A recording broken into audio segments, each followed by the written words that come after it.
G Show Land, and welcome to another episode of the G Show Podcast. I am G1, and this is the Geek Out. Woo! Happy Friday, ladies and gentlemen. We have made it. I am happy once again to be here with all of you. There is a ton of things that dropped this week. We got to talk about a ton of things. Like Anaconda. Holy shit, who saw that coming? Huh? Anaconda. The real reason Mortal Kombat moved to May. What? Something I'm going to have a little rant with later, that WWE, that's right, we're talking wrestling here today, ladies and gentlemen. I don't care. Alien Earth. We got one episode to go. Where do we stand with this show right now? And then a ton of fucking news decided to just break over the past 24 to 46 hours. Hell yes. So I ain't got nothing ready for that, but we'll go. There are things jotted down, so we're going to go through that. But first and foremost, let me introduce you to the co-host, the cohorts. Starting with the right hand when it comes to Godzilla on the Block Party. G73, a.k.a. Megzy, a.k.a. my brother, Chaser Morph. What's going on, bro? It's going all right, man. I just picked up a new video game for the first time, and in a long time. I'm playing Chronos: The New Dawn, and I just got to make a shout real quick. If you're a big fan of Dead Space, this is basically just Polish Dead Space, and it is awesome. Look at that! And of course, from the great state of the tri-state, that is a thing, ladies and gentlemen. Shinrob Jarrett, a.k.a. Robbie Buttafuoco, over there. Over there! Where the beer? Hell yes. Hello, everybody. Happy Friday. Happy Friday to the host and cohort and everybody in between. I'm taking a sip of this brew. Salud. I had cracked my beer a little early, prematurely, and I threw a napkin on top of it, kind of like a white shroud. But I'm drinking now. Salud. Yeah, you drink that. All right. Don't worry. Gam Gams is not here right now, but Gam Gams is on their way. They just got stuck at work a little bit late, but that's all right. They'll be here. But before they get here, let's start with some news. Let's start with shit that has broke in the last 48 hours. So, my friend, take it away. And now the news. Don't touch that dial.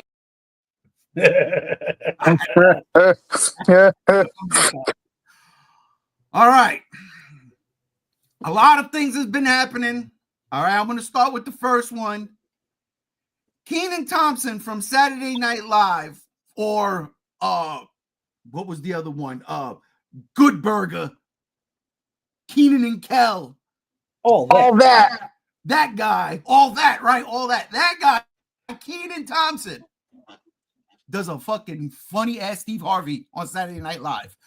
He does. He's about to produce a remake of Sleepaway Camp, and they have the original director coming back. What? Rob, you brought this shit to the attention yesterday. I'm going to let you take this first. What the fuck? Bro, if there was ever a moment that was exceptionally Twilight Zone themed, I think it would be this, because one, Sleepaway Camp, random as fuck. Two, you got the OG director back, and he's going to be helping with writing, I think it is. And then three, you got Kenan Thompson producing. That's a triple-decker, like, fucking knuckle sandwich right to your fucking cerebellum, man. Like, how do you, like, it took me a good, I think, hour or a couple of minutes to even send that through, because I thought I was getting punked. I was looking for Ashton Kutcher somewhere around the corner with his fucking ridiculous trucker hat. But no, it's real. And it's happening. And honestly, I'm still trying to digest the fact that it's actually happening. I still don't even know how to feel, because holy shit. You know? God, that's exactly how I feel. Like, holy shit, what in the... Here's a quick deal. I'm not a big fan of Kenan Thompson. I'm gonna be real with y'all. I really ain't. And at first I got nervous, but then I see that the original director's coming back, and then I start to think, you know who else ventured into the horror genre who is a funny comedian, Jordan Peele, and his movies have been fucking dope. I've loved them. I think he actually has a movie out today, or I think he produced it. Yeah, that's him. And it's the Wayne's brother movie, right? Yep. Yeah. Apparently it's not doing so well. I feel bad. But he's been getting praises out the asshole. Marlon Wayans, people are saying, and that's good. That's good because apparently it's his directorial debut. Oh, I didn't. So know. that's good. Damn. Well, I mean, if fucking Demon Hunter or Demon Slayer is out in theaters this weekend, he ain't got no chance. Well, that fucking movie cleaned house. But Chase, what do you think of this Sleepaway Camp? Being produced by Kenan Thompson. I honestly don't know what Sleepaway Camp is. I've never seen that movie, but I'm kind of in the same boat. I've never been a fan of Kenan Thompson. But I mean, I haven't seen anything with him outside of comedy, and I just never really think he's funny. I don't really like Saturday Night Live anymore, but I think if I look at it as the spectral, like the spectrum. If we can step back and branch upon horror that was good back then and go forward with that, I'm all for it. Which is kind of funny with the topic today of Anaconda, but yeah. I think if there are films that were good enough that deserve reboots or remakes or revisiting, I say go for it. I don't have a problem with reboots or remakes. I think sometimes they're granted and warranted. So if I personally don't I just personally don't have a say on it. I'm not against it or for it. Well, I shouldn't say I'm not for it. I'm for the idea of keeping horror, and I'm assuming Sleepaway Camp was horror. Oh, it was. It was okay. A slasher movie. Okay. I think keeping just that alive is a good thing. So, I mean, I hope for the fans, it's great. I hope Kenan Thompson does well with the writing and whatever he's doing with it. And I hope the fans, and when it does drop, and new fans, I hope everyone's satisfied with it. I'm for it, I know John Carpenter is about to be doing some fun stuff too, so we'll see what's going on with that.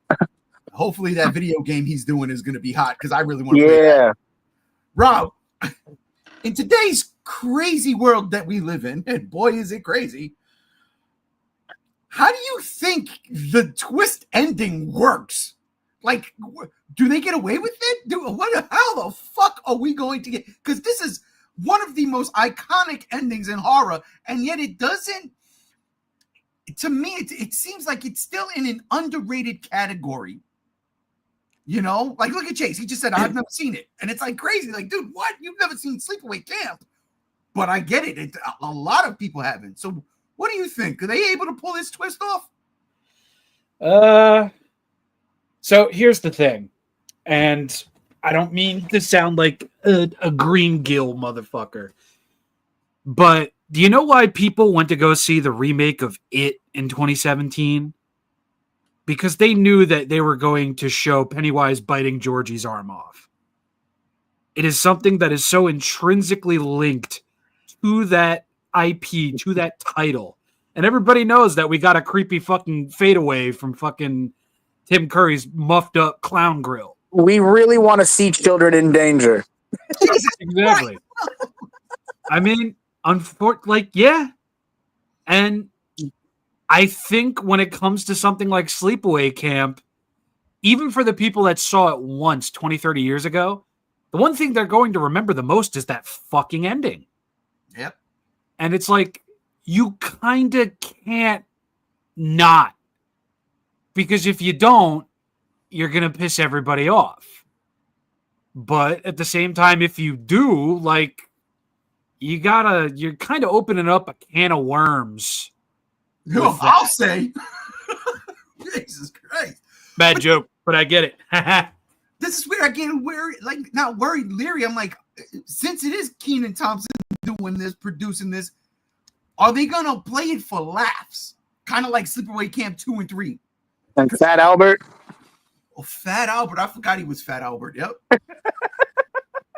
Indeed, he was. That was a movie. Now, I see. I could never watch that because I'm a fan of the original Fat Albert cartoon. So, and again, not a Kenan fan. So I was like, whatever. But what do you think? Like, do you think that maybe they do it a little? Let's say dark comedy, kind of like what was the girl? Megan Fox was in that movie. She got possessed by a demon. Jennifer's Body. Jennifer's Body. You know how that played? It's kind of horrifying, but at the same time, you kind of like chuckling too. You're like, oh, this shit is kind of fucked up. It's crazy.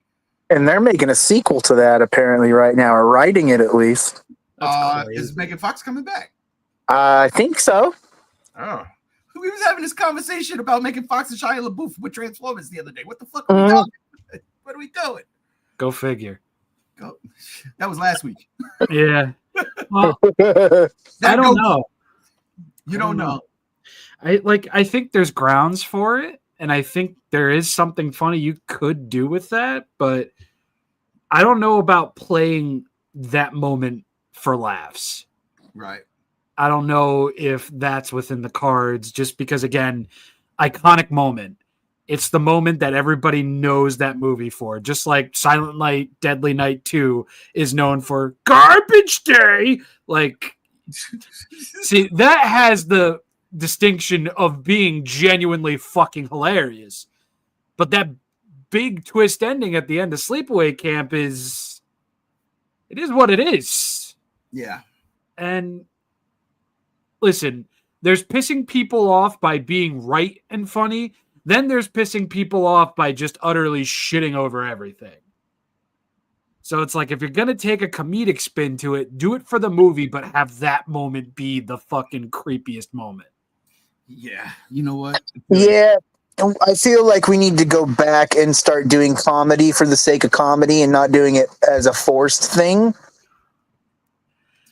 You know? And I think that's a really good point. You know, do it for the sake of comedy, not just forcing it. All right, well, that's one topic down. Let's talk about another topic real quick in the news. Hey, ladies and gentlemen, guess what? Superman is out on Max right now. Today, Superman drops flew into HBO Max. So if you have not yet seen it, now is your chance, especially if you have Max. Go watch Superman because it's fucking fantastic. Also, and this is just a prelude to what's coming down the pipe. For the first time, AEW's pay-per-views are going to be on Max. So you can order it, and it won't cost you $50, but it'll cost you $40. But you get it, you know what I'm saying? With $10 less, that's not bad, especially if you have Max. Support the cause, because honestly, AEW is probably going to be better than the other bullshit coming on that later that day, and I'm going to talk about that in a little bit. I'm really going to talk about that in a little bit. But yeah, support HBO. Go watch Superman and go order AEW's All Out. Even if you don't watch wrestling, just you know what? Throw $40 that way instead of $30 the other way. Trust me, you'll love it. You'll love it. I guarantee. But yeah, Superman came to HBO Max kind of quick. Faster than, let's say, I'm not going to say a speeding bullet. That's funny. But faster than Fantastic Four or any of the Marvel movies come to Disney Plus nowadays. So I'm kind of for this. What do you think, Chase, that they HBO Max got this on here so fast? I think it's a smart flex. I do. I really think James Gunn and the whole division at Warner Brothers or whoever's in charge of all this is just really... It just makes sense because right now it's not... Like Superman, I can still see in theaters right now. It's still playing. But it's just, as a business standpoint, I just think that it's smart. Because now that it's getting out of theaters, now that there's being a place so soon to see it, it's just going to gravitate. People are just going to gravitate to that if they really want to. And I just think instead of the Disney model, where it's like 3 months to almost 6 months sometimes after a movie comes out. At least now it's like what? We're already at the middle end September. Okay, so it's only been about almost 3 months with Max, but I still think that's quicker than Disney for sure. I think just as a business standpoint, it's just a big strong arm. Yeah. Really. Rob, what do you think? I am at liberty to agree with that take because I think it's incredibly fucking smart. I mean, they had a successful movie and they said, hey, fuck the extended wait for the physical. Let's toss it out on a streaming service and see what it does. And I think they're only going to reap the benefits of that. Doing everything opposite of Disney is exactly what you want to do. And they're doing it. Exactly. Including having a successful movie come in and out of the box office. So, yeah. You know what's funny? Check this out. You talk about counter-programming, bub. The Fantastic Four, their VOD release, their video on demand is the 23rd. That's Monday. Tuesday. I'm lying. Tuesday. Oh, screwed up. Tuesday. Yep. Tuesday. Absolutely Tuesday. 100% sure. It's on Tuesday. So you'll be able to rent this movie or buy it. I'm not going to do either one. I'm just going to wait for it to pop up on Yarg, mateys. SpongeBob. Gotcha. Yeah, exactly. Yeah, you know what? Punch them in the face. Kick them while they're down. We're talking about that later today too, ladies and gentlemen. Make no mistake about it. We're talking about doomsday in this motherfucker. But yes, Superman on Max. Go watch AEW's All Out tomorrow on Max. Seriously, just pay money, whatever. But speaking of the WB, everybody wants a fucking piece of this pie. Everybody wants to buy Warner Brothers right now. We were talking about Paramount trying to make a fucking claim to it last week, where we had the amazing Peter Jackson-tron straight from the halls of Cybertron, from Iacon. The halls of Iacon is Cybertron. Came and spoke to me directly into my brain and gave us the first trailer for Godzilla X Cruise X Kong, The New Reckoning. It's going to be great. Mission Impossible, the new one with Godzilla and Kong and Tommy Cruise. It's going to be fun. Featuring the rise of the Ninja Turtles. No. They weren't available. They were scheduling. It was conflict with scheduling. They were too busy in Tony Hawk and Sonic Racing Cross Worlds. We couldn't get them in time. Yeah, we couldn't get. But Tommy Cruise wasn't busy. Tommy Cruise wasn't busy. But then we got to put a pause on that because all of a sudden, it seems like now Netflix is planning a fucking bid for Warner Brothers. And Rob, what the fuck would that mean if Netflix bought Warner Brothers? I mean, Prime owns MGM. This is crazy. Well, if Netflix buys out Warner Brothers, it's like I said in the chat, that shit's going to boom like an ass-clapping fart, dude. Like, that's going to be huge. In the technical space of just like, holy shit, Netflix now owns WB. Look at all the new shit we getting right now. It's so wow. But what it means in the long run doesn't feel too positive either. Because with legal tape like that comes obviously breaking of the tape. And it's like, okay, what's going to remain where it is and for how long? What's going to go straight to Netflix and remain exclusive to Netflix? What's going to happen with all the physical media of things like that? Is it ever going to be reprinted? Is it ever going to be reissued? Or is it just going to be forever streamed on that of Netflix? There's a lot of questions that you can ask in a terms like that. With a streaming service now owning one of like the giants of movie making cinema, all of that. And unfortunately, I think I think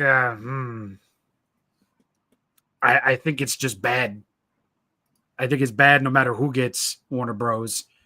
Because Monopoly, fuck that board game. It's coming back to McDonald's though. That's crazy. That's crazy. Is it really? Yeah. They're doing the whole Monopoly thing again. Oh, I wonder if they do that in Vegas. I think it's going to be a world. I got words for McDonald's right now, all right? Is it about the chicken nuggets? Yes, you know it. It's about those thin-ass chicken nuggets. Rob, I was telling Ray the other day that I ordered McDonald's for like the first time in a while, and they're changing their chicken nuggets up here on my end of the world in California, Yuba. You know, they're like thin. They're not like their bulky nuggets anymore. They're like chicken chips now, and it's like I don't know what's going on, but I'm boycotting that because I ain't buying $10 worth of chicken nuggets and getting little thin mint chicken nuggets, and I'm mad. And also, the Monopoly game's rigged. You never win money out of that thing. It's true. It's true. I ain't gonna tell you. Yeah, you can get free fries. Yeah, and sometimes I got a sausage McMuffin. So it's not all that bad. That feels more like a punishment than a gift. God damn. Hey, that's not bad at all. Not over here. Not no more. Sorry, I didn't mean to jump off the topic like that, but I have lots to say about this Warner Brothers thing too. Yeah, well, what's your piece?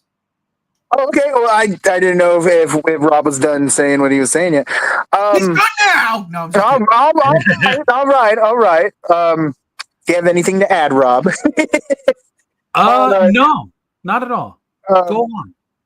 So I think what's going on right now is, well, I mean, when I was reading about like what's really the purpose of this buyout or what's going on is these companies are trying to make a streaming service that rivals Disney Plus and Hulu, and because they're merging. What it sounds like is these companies are trying to design this streaming service that just blows everybody out of the water, which we all know HBO Max has been passed around, like the joint in the circle and everybody hanging out, but the puff pass. So I, on one hand, part of me is like, okay, cool. I would love it if I could just go on Netflix Max or HBO Flix or whatever and just watch everything I like in one place. That's my idea for it. I would love to just access everything I like to watch in one place, not have it split up between several services. And I like that idea, at least with that.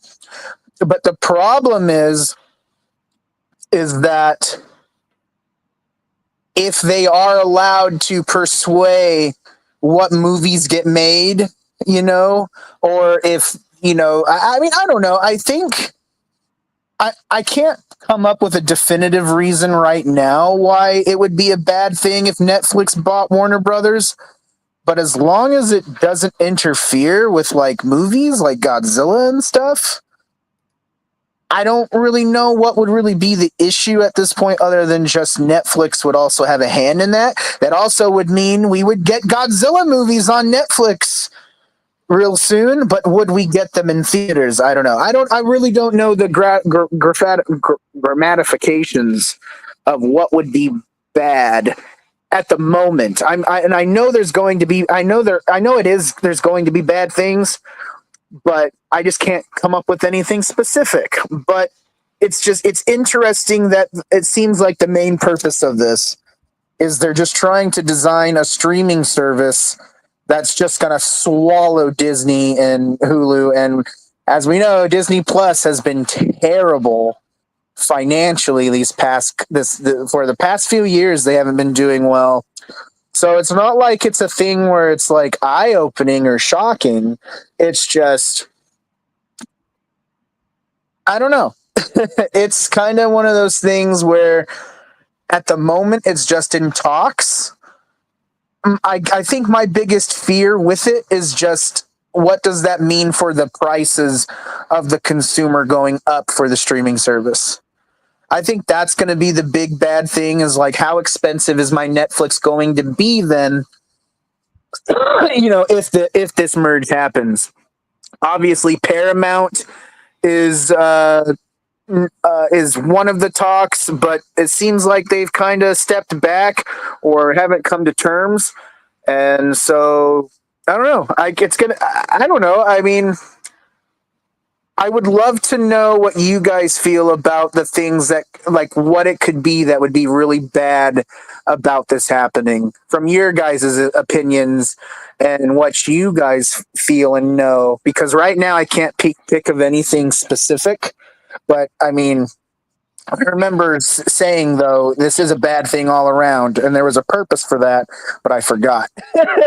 So I'm curious about what you guys feel about what could be bad about this happening. So, yeah. For me, personally, I don't like too much power in one spot, like Disney right now. And we're going to get into that, too, in a little bit when I got to talk about that wrestling stuff, because trust me, as a wrestling fan, I'm pissed the fuck off. But we get to that when we get to that. Netflix started off as an online rental service. Yep, and I miss those days. I really do. Oh, hang on, ladies and gentlemen, real quick. My Sid from another crib. Gam Z1, how you doing? Hello, everyone. Sorry I'm late. It's all right, Gams. We know the bills got to get paid first and foremost. First and foremost, absolutely. What are we talking about? Right now, we're doing the news segment. We're doing the news segment. It's a brand new segment because so much shit dropped in the last 24 to 46 hours. And I'm like, I didn't put them for the topics of the topicals. So we're just going to blurb about it. So right now, we're talking about the potential Warner Brothers being bought by Netflix. Oh, yeah, with the Warner Brothers and the Netflix. You know, I would prefer that than them merging with Paramount, if I'm going to be honest. Yeah, me too. Son of a bitch. Excuse me. That was Cruise, everyone.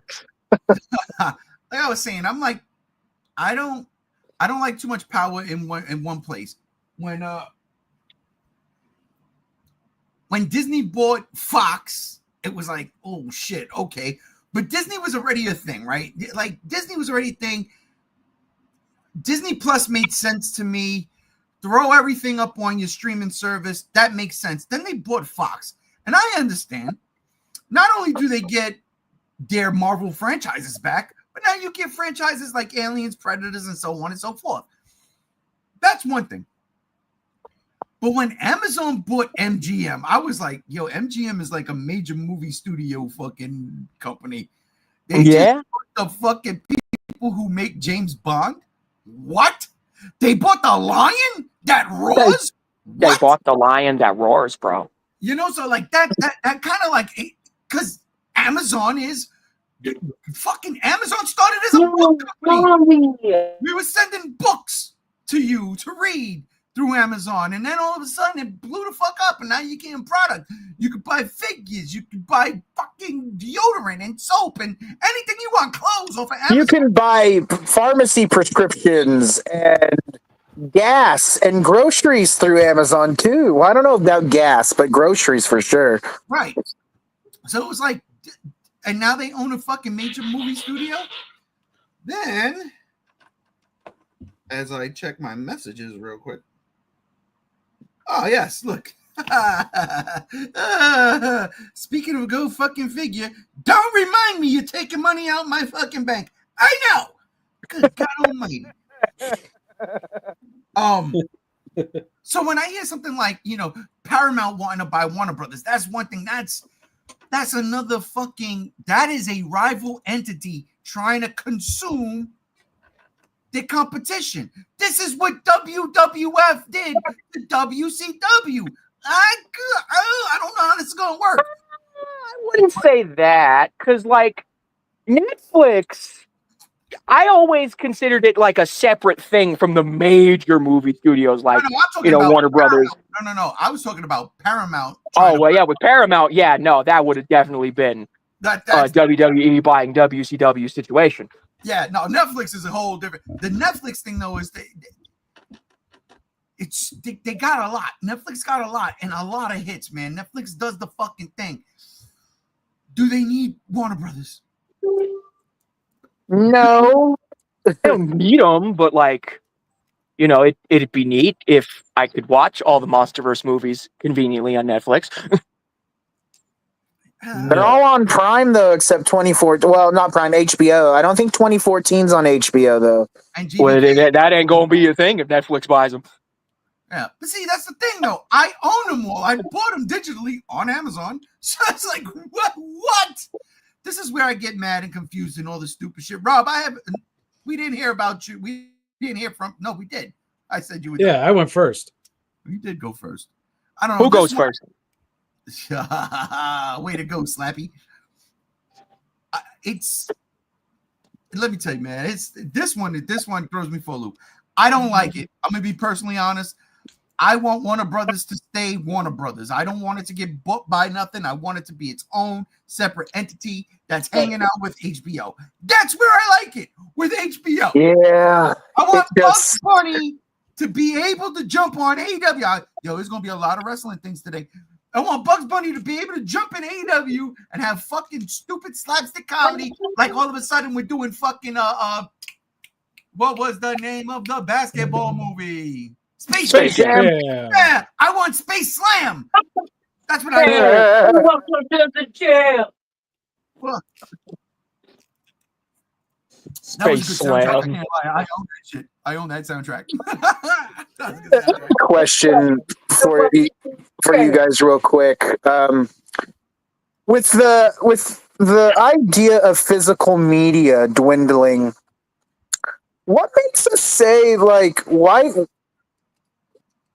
why wouldn't streaming services offer a way to physically purchase the shows or movies they offer as a package? Like let's say I'm watching The Boys on Prime, and then after I finish the season, there's an option saying, "Hey, you like The Boys? How about you buy the season right after this? Like, buy it physically." And like, why couldn't that be a thing where they allow us to physically purchase the shows and movies? Because physical media is dead. It's not even just the fact that physical media is dead. It's just like, if we're talking about Netflix doing this, they barely even release their own shows and movies on disc anyway. It's true. I know, but that's the thing. Like, wouldn't you think, though, if they gave us that option, it would be a viable thing? Disney days, tried doing that with their Golden Edition, whatever the fuck, and all people did was scalp and act like fools. Yeah, okay, well that makes sense then. And you know, that's part of the reason why I don't want it to happen. I don't want Netflix being in charge of shit like that, because it's just going to be done dirty for all the wrong reasons. I think you saying that answers my blank earlier of trying to figure out what would be a bad thing about this, and I think that's the main thing, is it would really hurt physical media even more. Look, for sure. At the end of the day, I want, when Christmas rolls around, I want to be able to go on Amazon and get the Mission Impossible complete series for like $50 because of a Christmas sale on 4K. Like, I mean, from 1 to fucking Final Reckoning. I'm lying. New Reckoning that stars Godzilla and Kong. I want all that shit for $50, 4K. That's what I want to be able to do. And I'm afraid that when these companies start buying, these streaming companies start buying the fucking movie studios, we lose that. And I am fucking deathly afraid of that shit. Yeah. But let's get on. Do you want my Mission Impossible DVD set that my ex made me buy her, and then she just left it here when she broke up with me? DVDs? Who watches DVDs anymore? I don't know if they're DVDs, or they might be a Blu-ray set, but it's like all the Mission Impossibles in a big old box that I bought at Walmart. Listen, last bit of news that came out. This one actually came out today, and this one, motherfucker. Get ready, because Xbox is at it again, ladies and gentlemen. Microsoft is about to fucking hike up the prices for Xbox Series X and Xbox Series S. That's right. Starting October 3rd, which is in about 2 weeks. The Series X is going to go from $599 to $649. Are you kidding me? Are you fucking kidding me? I'm glad I bought mine when I did. Same. I ain't lying. But this is retarded. And then the Xbox Series S, the 512 gigabytes, I don't know why they had to put that specifically. It's going to jump from $379 to $399. Where does it end? Why is this happening? Are they not making money from Gears of War going to PlayStation? Where does this end? This one pisses me off more than anything. I swear to God. That wouldn't be the reason why they're hiking the Xbox prices. That has nothing to do with Gears of War going to PS5. No, it's never going to end because that's just inflation. Inflation. And they got no games. What you talk about, Willis? They got Game Pass. What you mean? Yeah, they got Game Pass. They ain't got no games. Yeah, we're gonna pass on games. But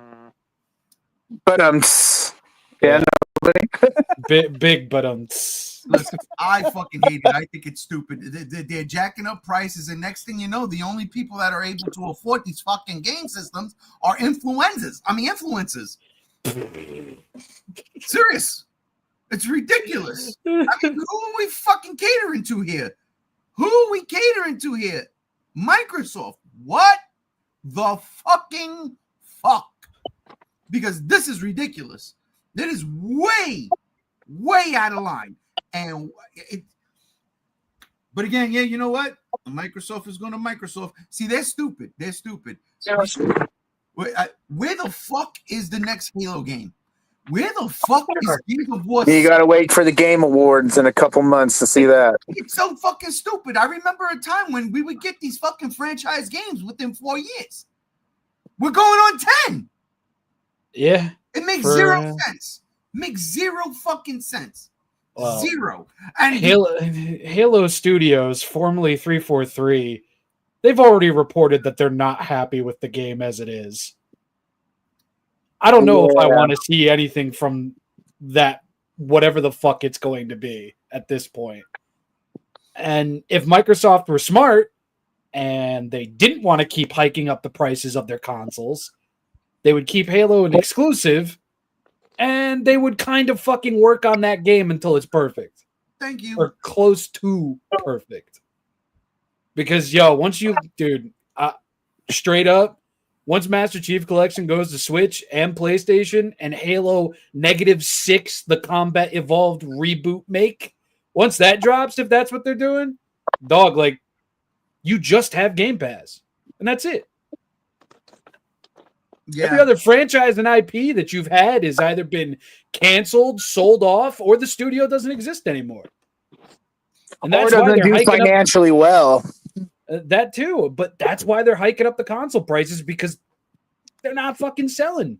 You can't hike up the fucking prices and expect us to buy the games if we can't buy the consoles. They're so fucking. It's a backwards thinking. It is. It's fucking fucky. My God. What's going to happen is eventually the consumers are just going to be like, at least in the video game space, when we have a problem and the consumers come together, at least in the video game space, if we say something's fucked up and we don't like it, it gets changed pretty quickly. So I feel like what's going to happen is when these consoles get way too high, which they already are, and these games aren't coming out, and everything ends up just going to PlayStation, everyone's just going to have PlayStation. No, I'm just kidding. I think what it is, it's just going to happen where people just aren't going to be able to afford the things. And then, I mean, look what happened with, what was the one game? Oh, Outer Worlds 2. It was being it was going to be sold at $80. And that's just the base price. And because so many people cried about it, which is good, they changed it to a price we're normal with, which is only about a $10 difference, but still. The point is I feel like what's going to happen is eventually it's going to become a chokehold for Microsoft, and not just Microsoft, everybody that's doing this. Raising their prices during a time that it's not warranted for it. Like, this was the worst time to raise your prices, and I just don't understand why companies think it's smart, especially in the United States and in Japan. Inflation is so bad, and you're trying to tell us because of it you're going to raise your prices, and it's just going to kill yourself. You're not going to get any money from us. You might get some. There are going to be people that are financially able to keep up with it, but it's not going to be enough to meet your quotas at all. So they're going to have to adjust accordingly eventually, but it might be 6 months or a year for them to actually see that in their earnings, and that's what it's going to come down to. Unless we all boycott right now and like, hey, this is crap. It's a little late for me to boycott. I already own the thing. Yeah, it's kind of late for some of us to boycott. You own it, and that's the thing. What are they going to brick our systems and just make us buy another one? Go fuck They can. They could send us an update with a virus that just kills our products for sure. Yeah, if they do that, I'll take them to court. Yeah, and I would support you doing that. Yeah, the lawsuit there, they know it because I forgot what it was, but wasn't there somebody there was a lawsuit that one of these companies had to pay exuberant amount of money, but everybody got like $5 credit. Yeah, that's a class action lawsuit. That's how they normally go. Yeah, so no, this is stupid. Let's get to the comments before we get to the. It was with class action lawsuits. It's less about what the people gain and more about what the company loses. Gotcha. And honestly, that's kind of why I'm glad that Gears of War came to PlayStation, because now I really don't have $600 fucking dollars just to play Gears of War. I was gonna buy me an Xbox, but now I guess those dreams are gone because I'm not paying $600 for an Xbox. I paid almost more than $600 for my PS5, and I'm still hurting from that. So. All right, let's get to the comments so we can move on to the next one. Here we go. Anthony comes in and says, and this goes back to the beginning. I've been saying this from the beginning, ever since this news came out. Skydance is not going to buy Warner Brothers. It's more likely Apple. Apple buying Warner Brothers? Apple's not interested right now. Yeah, no, they're not. Yeah, listen, I'd much rather Apple buy Legendary so they can fucking Monsterverse the shit out of Monster. That makes more sense to me. Yeah. Anthony comes back, becomes Tim Cook, and is head of content distribution for Apple TV Plus, said they want to go deep into the entertainment vertical. I don't know. So buying Warner Brothers makes a ton of sense.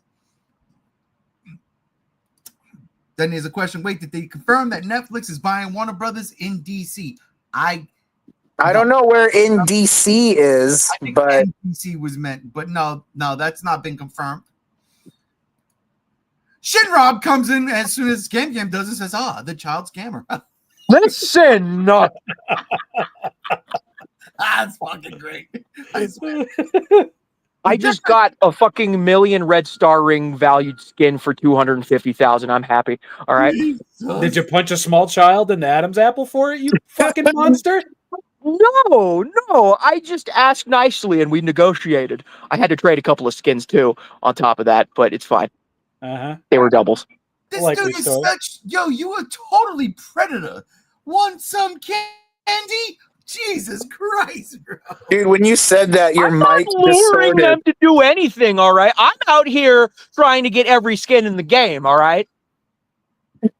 When Ray just said want some candy, his mic distorted and it actually sounded like Predator. Yeah. It's my want some candy. My natural auto-tune skills. The difference was Fox is Bob Iger allowed Steve Asbell to run Fox Searchlight. Okay, that's again, we were talking about that way back. But the job of David Zaslav is to make his stockholders money, so I can understand why he wants to sell off Warner Brothers and DC to another company once they split off from the cable channels. The only cable channel they stuck with is HBO Max, and honestly, I wouldn't go anywhere. I wouldn't, because it was Warner Brothers Discovery and HBO. Keep doing their fucking thing. Just keep doing it. But no, that's not how the split worked, RJ. All the TV stuff, HBO, friggin' Cartoon Network, anything that was owned by Time Warner, like Warner Brothers and all, that's with Discovery now. And Warner Brothers is just the movies. Yep. No, I get it. Trust me, I do. Is it possible they were doing this to compensate for the tariffs? I don't know how much the tariffs tariffs is mostly physical goods, not digital or movies and shit like that. Yeah, it doesn't seem like it's affected by the tariffs. I mean, I could see it because of being overseas and being manufactured there, but I don't think that's the case. I think this is strictly we're just trying to milk for what we're losing. Yeah. I don't think this has anything to do with politics. Which is the thing, though, is that's what's going to happen. Is a lot of these companies are going to come out and say it is because of the politics, but really, it doesn't. These tariffs don't affect them as much as we think. All right, and da da da da da da. Spider-Man! It's a good time to have an extensive backlog like me. Especially when it comes to video games. Yeah, but if you're playing Call of Duty Finest Hour still, or the first one, I mean, you're dusting off all of your backlog. Not if you own them digitally. Listen, I had a great time the first half of this year playing Grand Theft Auto. And right now I'm biding my time playing Carrion. That game is fucking great. Oh, that game is fantastic. Hell yeah. And I'm actually doing way better than I did my first go-round like a year or two ago. Like you just kind of got to treat it like it's a horror game, but you're the horrifying thing. That's cool. I like that perspective. Yeah. Games. That's exactly how my nephew described it this morning when I was telling him this is what I'm playing right now. That's insane. Kind of scary, actually. Creepy. You know what? You are a child predator. I'm just kidding. That's not true. That's not true. Over here in my conversations with my nephew and shit. Not even scamming children, okay? Guess what? Literally every single other motherfucker in that trade hub exorbitantly overprices their shit. I've seen people fucking rip the rug out of other players in the middle of a trade just so they could get the skins for free. I am literally the only one there actually fairly pricing my shit, and I get compliments, all right? And I'm loved in that game, and it's mostly because of my Eggman avatar collection. So what you're saying is you're being the sucker. Man. I'm just kidding, man. Nice guys finish last. I get it, but you know what? I'll gladly finish last. Anthony said yes. He was talking about the video game systems when it comes to the tariffs. Okay, cool. Now we get it. Since we brought up Netflix, remember GameFly? Of course. I think they're still a thing, ain't they? GameFly is still a thing. Yeah, still a thing. Spider-Man. You know, I'll go on to the PS3 backlog eventually after PS2. Listen, that's so valid. Yo, Rockstar, do me a favor. While you take your sweet ass time, capitulate into the terms of whatever administration is running your show right now. Do me a favor. Could you give us the Warriors PlayStation 2 on some real quick shit, bro? Because I would love to replay Warriors from the PlayStation 2. That is such a fun beat 'em up game. And then it's the Warriors. I mean, come on. Well, we're possibly getting a Freedom Fighters reboot or remake. I don't know what that is. You never played Freedom Fighters?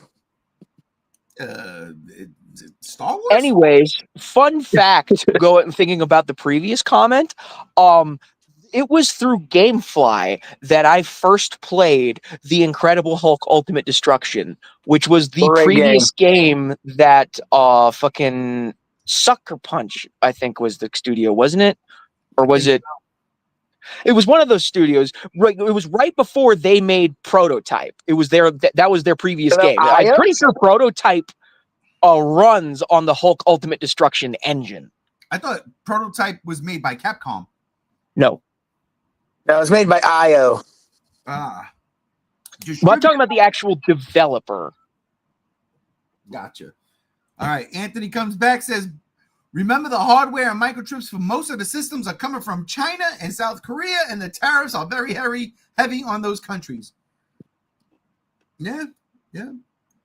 Scam, please.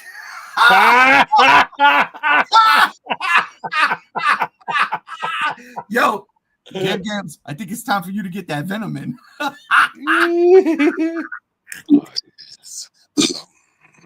Pancreas. Hey. So, Andrew, it was both games were developed by Radical.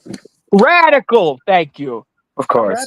All right, I can't remember the name of the game, but my favorite old school game was the one where you played the apes and you would destroy major cities around the world, like London, New York, Los Angeles. Rampage? Yeah, Rampage? Rampage? Sounds like Rampage. Yeah, where you played it as a giant ape or a giant lizard or a giant wolf? Or War of the Monsters? You know where they missed the mark, though, in Rampage? You couldn't be with the Rock movie? You couldn't be a giant snake. Ah! You see how that happened? I mean, technically they added a giant snake in the Wii game, Rampage Ultimate Destruction, but we're not talking about that. Primal Rage. Primal Rage, okay. Yeah. I think it's Primal Rage. Primal Rage. I was just watching these Whatever Happened to Primal Rage 2 last weekend. I woke up Saturday morning after a podcast, after a fucking drunk cast, and I was like, oh, Primal Rage 2, is that a thing? Yeah, it was. No, it wasn't. Oh, shit. Yeah, it was a fighting game on the Sega 32X. Primal It was a Rage fighting game in arcades first. Not Primal Rage 2. Primal Rage 2 was too expensive. They only made like 2 or 3 kits for the arcades. They never had it on consoles. Now I think you can find it on Pi. Well, yeah, you could probably, run it on MAME. But anyhow, let's talk fucking giant snakes. All right, let's get into the nitty-gritty, because holy shit, I didn't realize the news was going to take up an hour of the fucking time. I still got about 3 hours worth of shit to talk about. What are we doing here? Fire. Ladies and gentlemen, Anaconda. What a movie, huh? What a movie. How? And Owen Wilson in it. Wow. Okay. Oh, it had who's the guy with the red hair too? And he had the fucking bug that got stuck in his throat. Baby bird. Oh yeah, John Voight, who's the bad guy. Then you had Owen Wilson. Then you had the dad from Jumanji, who played the hunter guy. Jennifer Lopez. Ice Cube. Ice Cube. And the redhead, Sami Zayn. Sami Zayn was it? No. Listen, it's been a minute since I watched that movie. Shut up. Eric Stoltz, Dr. Steve Kale. Yes, thank you, Chase. Eric Stoltz. He got the fucking bug stuck in his throat. They had to cut his throat for him. That was disgusting, man. That was a magical time in Rob's Discord server. Watching the Anaconda movies. It says Frank Welker was credited as the Anaconda. Yeah, because if you listen to the noises them fuckers make, it's Frank Welker tried and true. Yeah, it is. It absolutely is. And it's so weird because snakes do not make those kinds of noises. Do you think they're going to have Frank Welker when this comes out? Oh, boy. If they want to be successful, they better. Okay, hang on. I knew that they were rebooting Anaconda, but what? You didn't see the trailer? No. Watch the trailer. It's only been out for fucking 3-4 days now. Yeah, you never win. You can never win. Games either, don't realize it's Monday when we're watching Raw. Nope. Should we have Andrew watch the trailer and come back? I'll be back. We should. Because I would really like to get his thoughts. Seriously. In that regard, Chase, what were your thoughts about this trailer for Anaconda? God.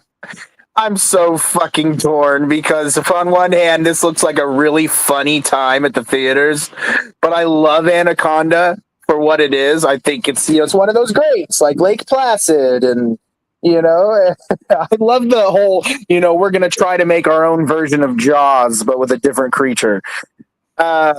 but there's also something about this that just looks like ass, dude. And I don't know what it is, but I mean, I'm sure I know what it is. There's just parts of it that look really funny, but the thing is I don't know. I just think it looks fun. I feel like it's a movie that's it's gonna be a satire in itself, but it's not gonna take itself too seriously at the same time. And I think maybe that's just kind of what we need. But on the other hand, too, I was like, when I heard they were doing an Anaconda reboot, I was kind of hoping it would be something serious and like dark and horror, and yeah, this movie is apparently still being rated R, but it just looks like it's, instead of honoring Anaconda, it's making fun of Anaconda. But I guess, intimidation is the biggest form of flattery, I guess. I don't know, but I mean, I'm not against it. I just don't know if I'm going to rush out in December when it comes out to watch it. I will probably wait for streaming or when something happens and I got to get a boat, So, that was the most random. Yeah, I'll watch it when I'm on a boat. Yeah. Well, you know what I mean by that. Arg. I get it. Yeah, I don't know. I on one hand, I'm 50-50. On one hand, it looks like a movie that I'm going to like. I do think I'll probably end up liking this movie when I see it, but I'm gonna have like gripes with it because there are things about it that look really stupid, but there are things about it that look really fun. And I'm not too keen on Jack Black in his old age. I don't really like Jack Black movies nowadays, but I do like Paul Rudd. But so I don't know. I think I'm just going to go in with an open mind when I do see it, whether streaming or whatever. I'm going to go in just thinking hopefully it's a fun movie, but I think this movie is going to be hurt really bad. I think this movie's not going to do well at the box office at all. You said Paul Rudd. If his name wasn't on this poster, I'd say that's Jon Stewart. God, good God. Yeah. Rob, man, what's your take on this trailer? First off, it's kind of crazy that Peter Jackson's King Kong is getting a metaphysical fucking sequel. Hey now, can you see? Because it's another movie about Jack Black directing a movie that goes horribly fucking wrong. So I hope they bring the Anacondas back to New York. Dude, they're going to have a scene where the Anaconda fights a gorilla and it's going to eat the gorilla. Honestly, based. But Harambe! For the most part, man, I mean, I remember us talking about this when the first blurb came up, and it's like, I don't know if I like that. And I don't think I've evolved much beyond that. Like, yeah, the original Anaconda was kind of spooky, but it didn't take itself very seriously either. No. I mean, we had John Voight getting fucking swallowed whole by a snake, and then he gets puked up. And he's all wrinkly and soggy, and he winks and shit. I mean, who wouldn't wink at late 90s Jennifer Lopez? That's great. Funny. Before she went crazy. And, like, dude, there's so much happening in December when it comes to movies. I mean, Knives Out 3 is going to be on Netflix. I'd rather be at home and watching that instead of going to the theaters and watching this. And, like, it just seems like a movie that doesn't really need to exist. That looks like it could be a practical snake, which is cool. Yep. I'm about that. And, that's the thing. I would like to be wrong about this movie. I would like for this to be something worth, like, the price of admission. It's just as of right now, I'm not going to sit here and try and spin Anaconda like it's fucking royalty. No. Shit had one good movie. One. Yeah. And then it crossed over with Lake Placid. And that was and it terrible. was even worse. It was even worse. Somehow it was even worse. It was the worst Lake Placid movie and Anaconda movie at the same time. Uh-huh. Lake Placid would be a movie I'd like to see rebooted. They already did that. Yeah, they did. Rebooted good. Well, that's a bit of a hard sell these days. We don't know how that's It's also subjective because I know people like their asylum movies. Yeah. I love me some Sharknado. Fuck it.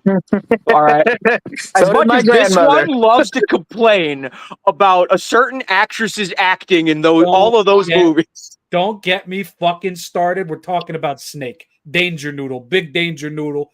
Probably not gonna see it. But if I'm sold by trailer 2, I will consider renting. I am I am not impressed with Jumanji X Anaconda over here, like at all. And yeah, absolutely, I got that King Kong vibe too. You know what pisses me off is that when you have a deft hand directing like Peter Jackson, not to get confused with Peter Jackson Tron from Cybertron, but Peter Jackson, his Earth cousin, Jack Black directing a movie on a freaking foreign island with a giant gorilla and that shit makes sense. When you could get Jack Black to act not so Jack Blackish, I'm with it. But this one is just ham. And yeah, you're right. That snake right there, that's a practical effect. It is gorgeous and I love it. But yeah, I can't go see this shit in the motherfucking movie theaters. No, there's no way. This is gonna be a bomb. Gams, you saw it. What you think? So, as someone who has seen every single Anaconda movie in existence, I love you, Gam.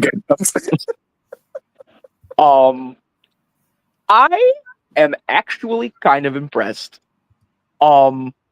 Not with the premise. This is, when it comes to the actual plot of the movie, this is a rental.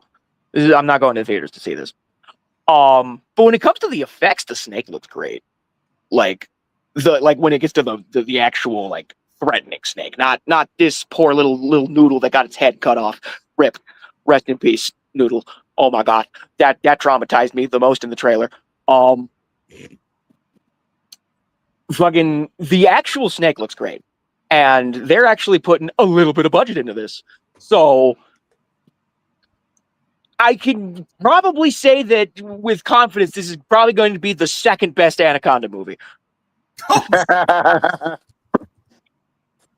Hey, man, I'll take it. After this one? It goes the original Anaconda, this, and then all those straight-to-video bullshit that me and Rob watched.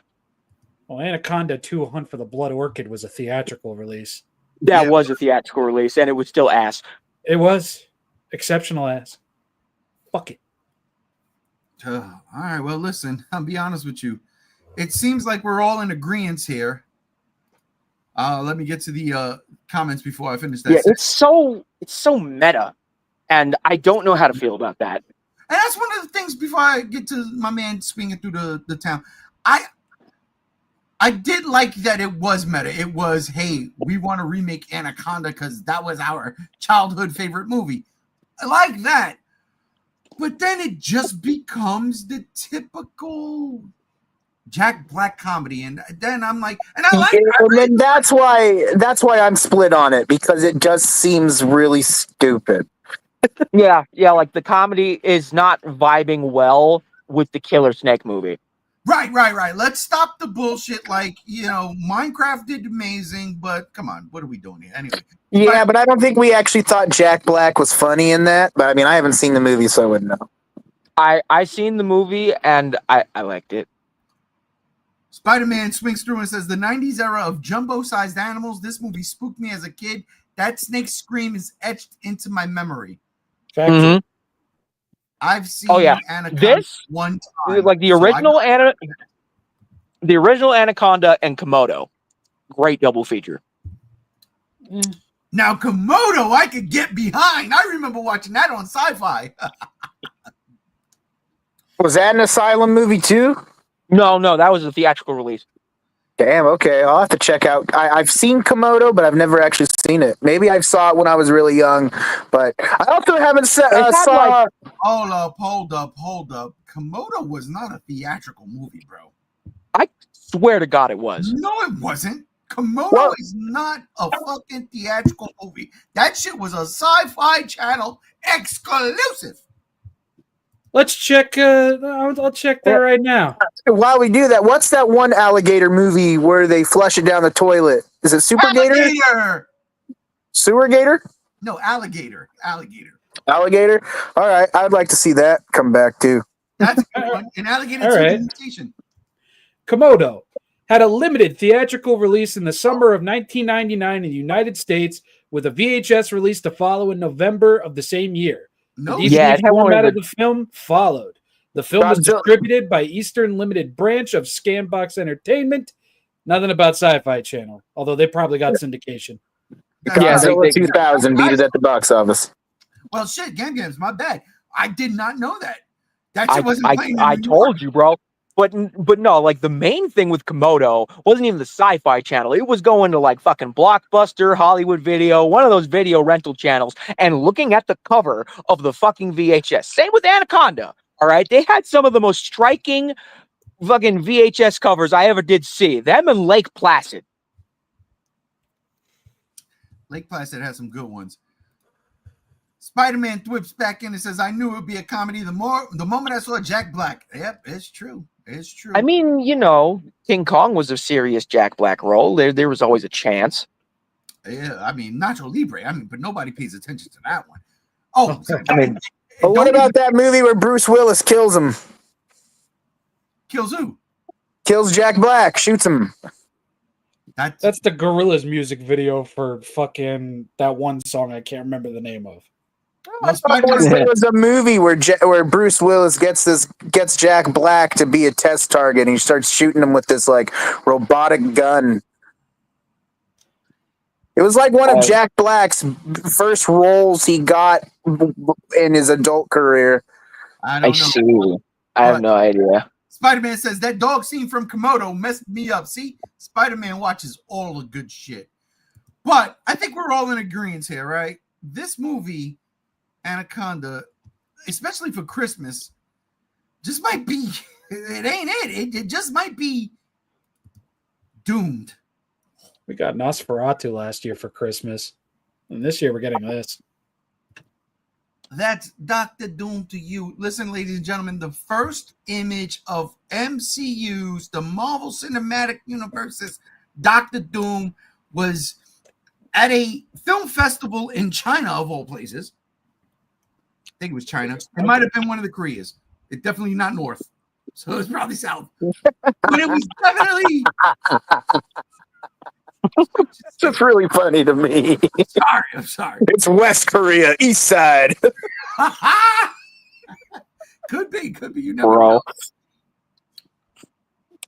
Look at this Dr. Doom, though. If this is exactly if this is what they're putting out, then this is fucking Dr. Doom in all of his story. I love it. Game's over here behind me to death. Games. Yeah. What's the problem? It's still fucking Robert Downey Jr. It's still going to be terrible. Mm-hmm. That's what I was going to bring up. Like, are they actually going to have Robert Downey Jr. in the suit, or is it going to be a stunt double in the suit? Well, Spider-Man over here, he knows a thing or two because, he's in the movie. Swung by to say, that's a damn good Doom design. Now keep that mask on, RDJ. I'm hoping. Yeah. It's still fucking Robert Downey Jr. I'm still pissed about it. Nah. Well, that is Dr. Doom to you. And honestly, this is an AI render. I had to put this up. I love this one. They just took what they saw here and they enhanced on it. I loved it. But here's the deal. Love is not a fucking thing that's happening here because apparently it seems like Avengers Doomsday is doomed. Why? What's going on? I'll start with you. What do you think is going on behind the scenes of this movie? It should not be, the negativity behind this movie should not be coming out. It's a fucking Russo brothers movie. The last Russo brothers movie, which was Avengers Endgame, made trillions of dollars. That's a lie, but about $2.3 billion. It's the highest grossing movie of all time. Why is there fucking dissent now?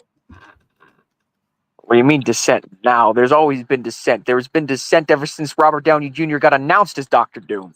No, I mean within the movie, within what's going on in the fucking The filming production right now. Yeah, not us. I don't know what's going on with the filming production right now. All right, then I'm gonna skip you because you're not paying attention. There is a lot of shit going on behind the scenes with this movie. There's a lot of things coming out that's pretty much saying this movie's doomed. And why?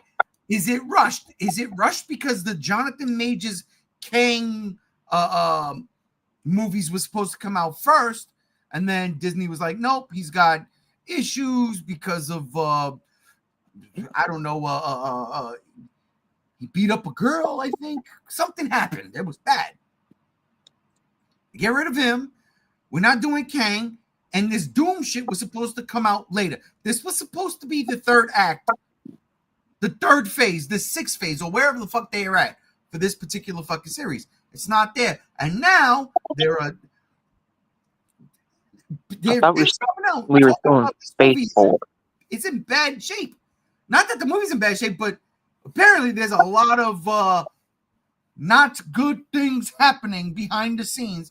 And we've never heard this before from a Marvel movie, especially a Russo's directed Marvel movie. So, Rob, I'll go to you since Gam Gam's too busy picking on children. I swear to God. He found another skin quick that he really wants. Well, I don't know, man. All I can do is really fucking spitball, and it's like Robert Downey Jr. is a force to be reckoned with because, let's be honest, he might not have been the force that started the MCU, but he kind of is the force that started the MCU. So I imagine he's getting a pretty big fucking check for this. But at the same time, it's like he exited the Marvel Universe forever ago. Yep. And now he's coming back, and it could be a possibility of just him saying, why are we doing it like this? Why is everything like this? What the fuck is going on? It could be a clashing of egos, but more so, I guess, in just my head canon, I think bro left Marvel in a very great state, and since they've kind of been fumbling the ball, a lot of things behind the scenes have changed, and I just don't think that's sitting well with a personality like RDJ, and I feel like it's kind of being felt throughout the entirety of the production that, and the Russo brothers just made the most expensive Netflix movie of all time and probably lost them tons and tons of fucking money. So maybe they're on edge. What movie was that? The Extraction 2? No. The one with Chris Pratt. And, Electric State. The Electric State. Yeah, that thing flopped big time. Listen, I thoroughly enjoyed that movie. I can't lie. I can't stand Millie Bobby, and that's the thing. Millie Bobby Brown and Chris Pratt aren't really the most favored people right now. We can't listen. Well, Millie Bobby Brown, she's got her issues for just when y'all told me she was spewing nonsense about Godzilla. I was kind of like, wait a minute, what? Why? Well, yeah, that still is a thing, but Yeah, she still talks shit about the franchise. just because they wouldn't pay her enough. Yeah. But you ain't worth it. She ain't worth it. She ain't No. worth it. No, there's no doubt about it. No doubt. Millie Bobby Brown, first off, you ain't even worth the royalties from Bobby Brown's Ghostbusters 2 song, so shut your mouth. That's a thing. That is a thing. Go look up Ghostbusters 2 Bobby Brown. Okay? You know what I'm talking about. But Boy. Jesus Christ, anyhow, I digress. That's one. Wow. Wow. Shit. All right, Chase, what do you think could be the issue with this MCU Doomsday? I think it's just a bunch of everything. I think for the fact you have 30 plus cast members, that I think it's a very crowded set, which is never a good thing. You have a lot of probably lots and lots of conflicts of interest. You probably have a lot of actors that are coming back on just for the paycheck. So it's probably them just like, all right, let's get this over with and get done because we just want to get out of here. It could be that. It could be the fact that once again, Disney just does not know what they're doing. Look, I saw Thunderbolts, and that movie is not good at all. So there is nothing good about Thunderbolts at all, guys. And so I just don't think. And I mean, I haven't seen Fantastic Four, but that obviously was not the blockbuster Disney was hoping for either. I just don't think Disney knows what they are doing. I think, yeah, I agree with Rob. I think a lot of it has to do with Robert Downey Jr. himself. I mean, look, Robert Downey Jr. said after Endgame several times he does not want to come back. He doesn't need to come back. It's over and done. He wants to leave it. But yet again, also too, Robert Downey Jr.'s movies since Endgame have flopped so bad. I think that's also a thing. Is like he's just also wanting money. Well, That's not true. That's not true. Oppenheimer. Oppenheimer. Yep. Yeah, but what other movies other than Oppenheimer? He didn't make it. Doolittle flopped really bad. What? There was several other movies that he did after Endgame that flopped as well. There was no Doolittle after. There was a Doolittle movie with him in it right Yeah, he was after Dr. Endgame, Doolittle. and it flopped hard. Because it wasn't Eddie Murphy. Right. But the point is I'm thinking Robert Downey Jr. is trying to make up for the money. Well, I mean, he still got paid what he got paid, but I just think there's a lot. I think there's a lot of what Rob said that's true with, Robert Downey Jr. probably has his own vision for this, and there might be conflicts of that. I mean, I don't think it's been a secret that they're trying to resurrect, the whole Avengers from a decade ago. So I just think there's a lot here where look, I'm going to be honest. This movie just feels like a desperation attempt from Disney. That's all it does. I don't feel like this movie has a rhyme or reason other than just we are trying to make something to make us money again. And we're going to milk that and milk that and milk that. I gotta call you out the way Rob calls out Gam Gam's child, stealing, taking candy from a baby. The way Gam Gam takes candy from a baby. You've been on, fucking Chase. You've been on this anti-Marvel kick for so long. And listen, I'm not disagreeing with your takes here, but I just think that since you've been on this anti-Marvel kick for so long, it might be clouding your judgment. I don't know. I saw Thunderbolts and I was pretty affirmed in my judgment, dude. I saw Thunderbolts and I didn't think it was a bad movie. But when they announced that the man who directed Thunderbolts was going to direct the X-Men, I was like, wait, why? Because no. The Thunderbolts should have been a TV show. No. You got to get somebody with a little bit of fucking credit to his name. Their name, his or her name, to direct X-Men. So who do you think would even dare go near a Marvel property at this point? That's the crazy thing. The Russos did for the money. All right, I don't think Robert Downey Jr. came back for the money. He don't need it. I think it was Disney's desperation to be like, hey, you want to play Doom? Because he was emphatic about, I'm done. We're done. I did 10 years. This arc is finished.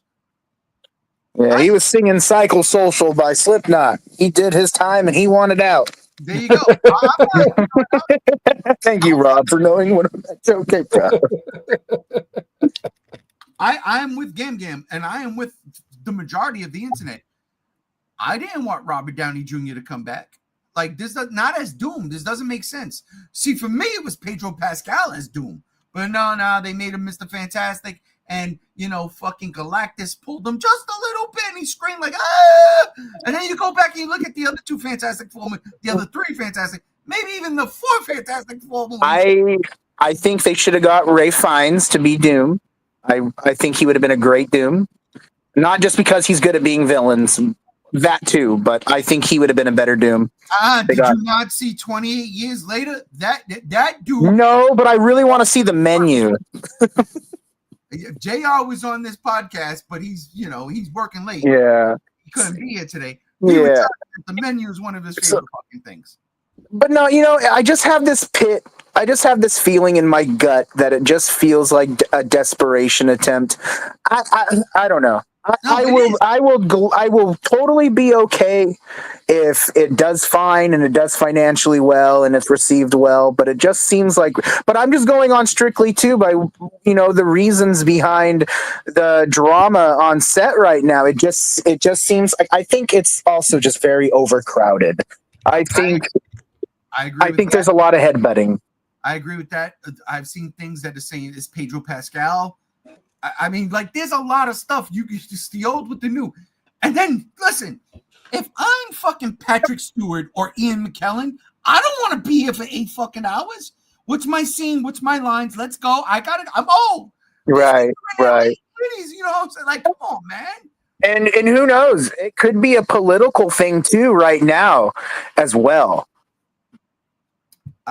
There's a lot of politics with Disney and the actors having different views too. Who knows? No, I absolutely don't think that's a thing that's in doubt. Listen. Disney is going to offer me money. I don't care where you fall on the political spectrum. Yeah, but we do have people that still have integrity. Listen, that's not it. It's definitely that's not the case. I can guarantee that. Chris Pratt I wouldn't say that's not it. I say it's a possibility. It could be.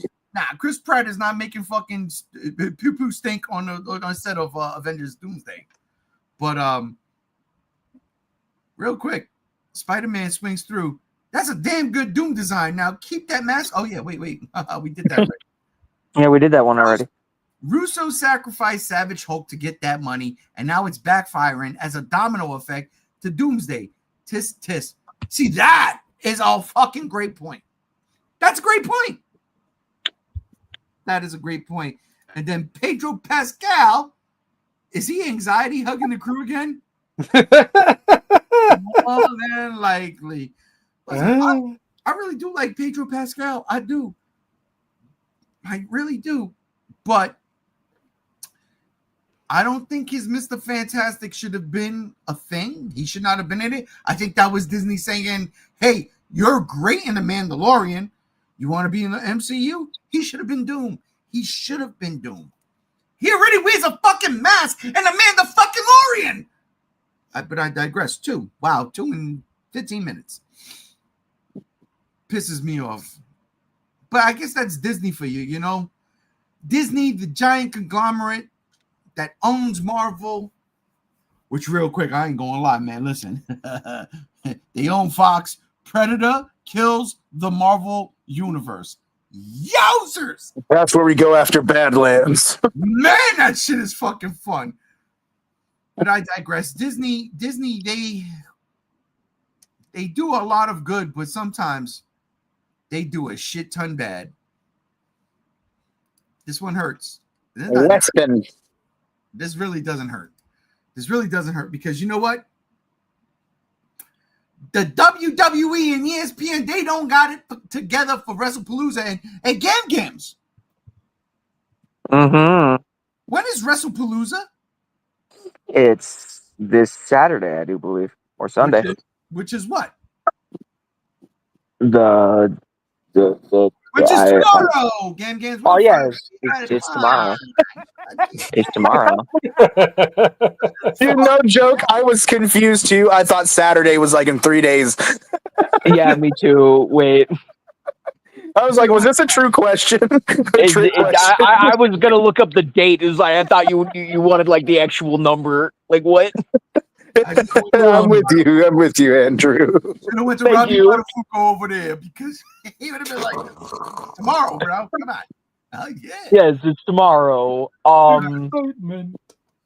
Fucking, I'm not worried. I have a VPN. I can watch it on Netflix. I don't care. Yeah, but here's the deal, and that's what I was going to say. I knew you were going to say that, but here's the problem. Not everybody does, okay? We can't use our VPNs to discuss this particular fucking topic because this is majorly fucked on every fucking body involved. WWE, ESPN, and Disney because they own ESPN. Here's the problem, and this is this thing wasn't supposed to happen until next year's WrestleMania. It wasn't, but then they expedited it. Right, which was great though, because all right, we got time. Then they expedited it because AEW has a pay-per-view tomorrow. Let's fucking kill the competition, they say. No problem.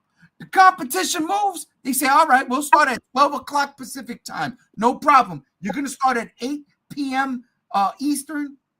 We'll start at 12. You know why? Because AEW, for whatever fucking reason, they always do like 5-hour fucking wrestling events. They always do 5 hours. Bro, you don't have to every time do 5 hours. Cut it down some. Bring it back. 3 hours is great. I digress. That's 3.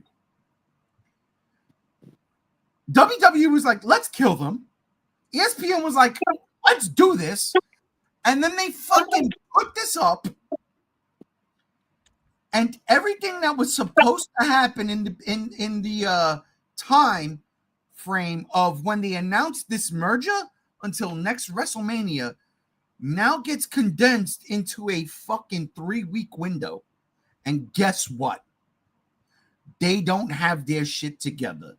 So this is where I get fucking extremely angry. And this is not about getting a VPN. You shouldn't have to. We had time. We had about 8 months time to figure it out. They didn't do it. Now what happens? And this is where it's biting them in the ass. And this is where I got to laugh. Go fuck yourself, WWE. Because ESPN right now, they haven't made deals with the certain companies that has deals with ESPN to show WrestlePalooza tomorrow. For instance, I'm doing this podcast here. We're doing it on what? StreamYard, right? Love it. Thank you, Rob, for setting that up. You're welcome. I decided to cut my Sling internet cable. I decided to cut it because everything I was getting on there was now on Max. Ladies and gentlemen, just go to Max. I swear to God, AEW. Everything I watched was on Max. Everything my wife watched was on Max. And plus, Max got the fucking Monsterverse. It's got Toonami. It's got everything I want. I'm fucking with Max. So I decided to cut Sling, so I'm able to do more here on StreamYard. I love doing that. If I still had Sling and I had the ESPN thing in Sling, we were told that because I had the ESPN already subscribed to on Sling, I was able to watch WrestlePalooza. It ain't happening. That was for WrestleMania next year. They have not agreed to terms with Sling. They have not agreed to terms with Cox Cable that's out here. I don't know if you got that out there, Games or Chase. If y'all Cox Cable. Nah, we have Spectrum here in Montana. Spectrum was on the list. They didn't make the agreement yet. If you had Spectrum and you had subscribed to ESPN way before this happened, you were supposed to be able to get WrestlePalooza. Well, now you're not. And this is a fucking problem. So this is what drives me up a fucking wall. If I had it and I'm supposed to get it, now you're telling me I got to pay the $30 anyway? Now you're telling me I got to pay the $30 from now until WrestleMania when I was supposed to start paying the $30. No. Go fuck yourself, WrestlePalooza. I don't give a fuck about John Cena or Brock Lesnar. I could care fucking less about this shit right now. Absolutely care less about it right now. There is no fucking way, because you don't. not everybody can afford this shit. They need to put this shit on Peacock. They need to fucking save face and fucking later tonight during SmackDown,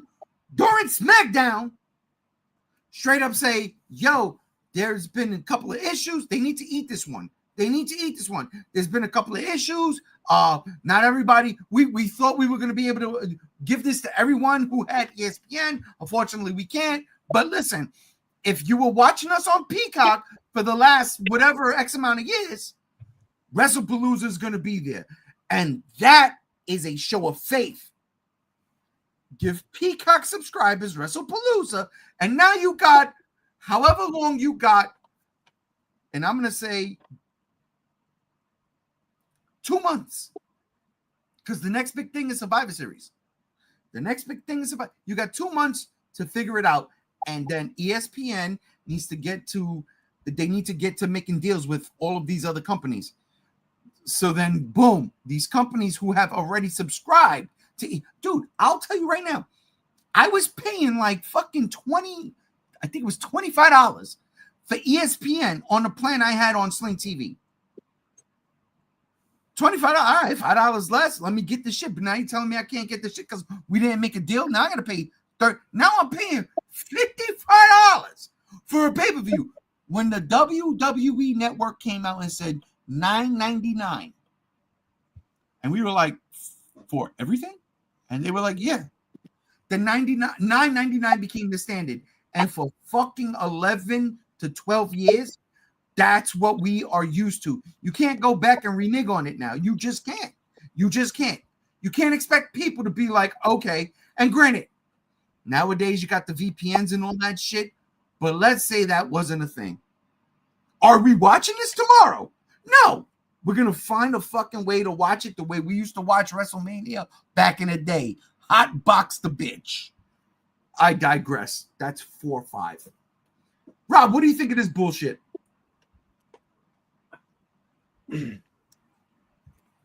2025 was I would call this the year that I fully got into wrestling, and knowing that I had friends with services, or that I had a service that was carrying something, it was really comfortable. It was cushy, you know? Like, it's like, oh shit, I'm into this thing, and now with the help of some friends and then some, I could facilitate it.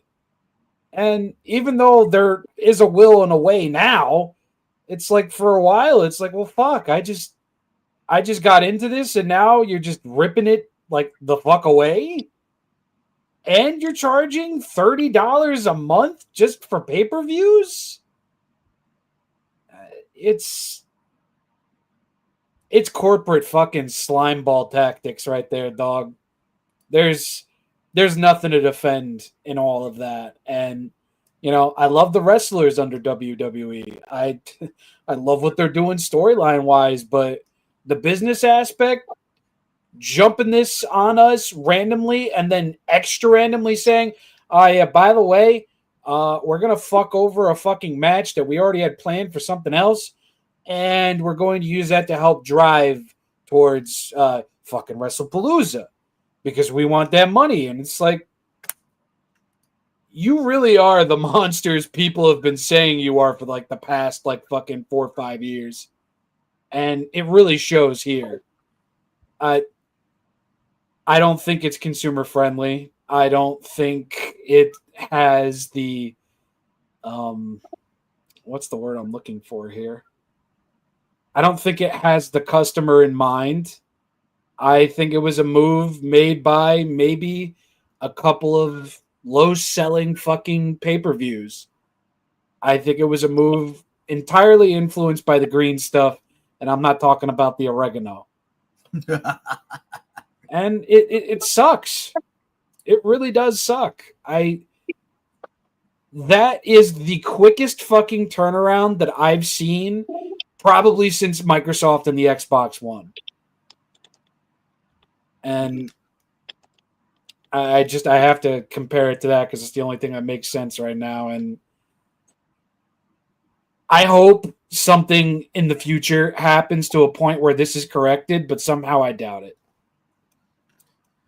Yeah, and again, the future. That's what it was. It was the future. It was WrestleMania. We had time, and that greed really it bit themselves in the ass. Because at the end of the day, like Gam Gam so eloquently put it, I'll just get a VPN. You know, I ain't gonna lie, I'm personally boycotting this shit. I'm gonna watch it, but I ain't VPN and I ain't paying nothing for this shit. I am not. I fucking refuse. And if I can't watch it, fuck it. So be it. I'll watch Raw on Netflix on Monday. They can suck my ass. Good God. The Raw after the big pay-per-view over the weekend usually just shows everything anyway. So yeah, so here's my thing, and this is one of the things that I was really upset at was the app. Don't get me wrong, I think the app is really cool, right? For a lot of reasons. But if there are people who don't watch sports but watch wrestling, then literally all they are doing is paying for pay-per-views again. You can't call them a premium live event anymore. These are now pay-per-views once again. There's no fucking turning back from it. A premium live event was $9.99. A $9.99 WrestleMania is a premium live event. Indeed it is. And it's so weird that they're doing this because Dana White, who has a big hand in ESPN and the UFC, they're moving to make it to where UFC events are going to be part of the ESPN app that you pay monthly for to watch, so we don't have to pay for pay-per-view anymore. So them doing this is just really weird.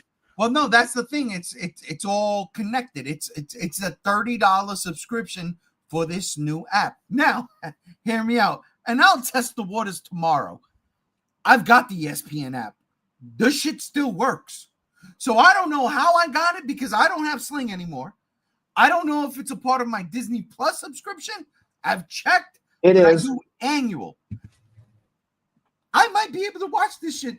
Who knows? But if I'm not off the app that I have on my Xbox, then yes, best believe I'm doing a motherfucking hotbox Time Warner cable, switch the channels, get the bullet out the motherfucker system. We're gonna climb the telephone pole and plug something into the fucking cable box. Not saying that that's what we do now, but that's what we did then. And you can't get mad at me. I was a child. Go fuck yourself. I wasn't paying. It's just because it's so fucking maddening, man. It's so maddening that, I mean, Games, you're lucky. You're gonna watch this shit regardless, right? Yeah. You know what I'm saying? And we've been on this wrestling kick now since fucking John Cena turned heel. He should have stayed it. But you've been on this wrestling kick since Royal Rumble, Elimination Chamber. I've been on this wrestling fix since the last half of day one of WrestleMania. You sure? I swear to God, I thought we were watching Raw like every fucking week since John Cena. We started Raw after WrestleMania. Oh God! So we watched WrestleMania night 1, and then I went to WrestleMania night 2, and then we watched Raw. Yeah. Oh shit! Okay, I don't think it happened that way, but okay, I believe you. That's how it happened. If you didn't have a VPN, how mad would you be? I'd be absolutely livid. I would literally probably just switch to AEW. You could still do that. No. Right now, because of my VPN, I am in the why not both. I love that. Why not both? Exactly. Why not both? Wrestling is wrestling. They're on different days. Ain't no conflicts going on except for like the occasional time when pay-per-view for AEW is happening at the same time a PLE is happening for WWE. Yeah, it's like Denny's to IHOP. You're gonna get your pancakes either way. Yeah, no, rephrase that though. Rephrase that because there was no WWE event slated for today. AEW had tomorrow, not today, tomorrow. No, I'm saying that I forget which PLE it was. It wasn't WrestleMania, but it was another PLE that happened at the same time as AEW's Impact or whatever their pay-per-view was called. No, it was NXT, but I don't think. Anyhow, listen. Here's the fuck crazy thing you just said right there. WrestlePalooza, ladies and gentlemen. Apparently, the WWE wants this to be the new WrestleMania, and not that it's the new WrestleMania, but in the sense that WrestleMania is going overseas. Yes, it is. We got WrestleMania in 2026 again in Vegas, no doubt. I don't think I'm going to that one. I think I'm straight up just sitting here and watch. Nah, man, the fucking prices are too much. You gotta be kidding me. $700 for fucking listen. Just get some last minute deals like you did for night 2. Man, I got a connection, but I'm not. I don't want to hear. You know, dude. If I look at the fucking thing and it says $700 to sit up on the roof of the fucking thing, I'm not going. I can sit in my house for fucking nothing.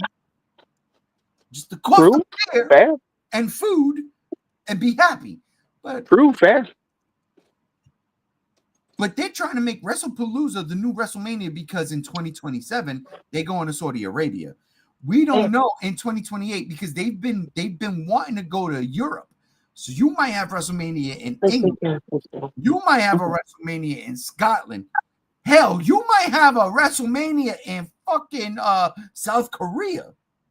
Maybe or Tokyo, Japan. Yeah.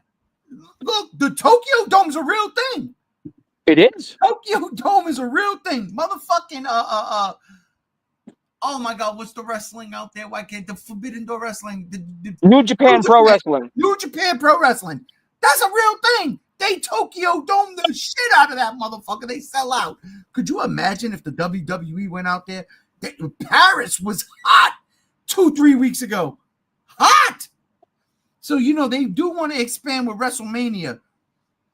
But if WrestleMania is not in the States, which has been a staple, then what do? We do WrestlePalooza. I still can't fucking stand the name. It's WrestlePalooza, in my opinion, especially tomorrow. If they don't fix this shit, they should really just come out and say, all right, we fucked up.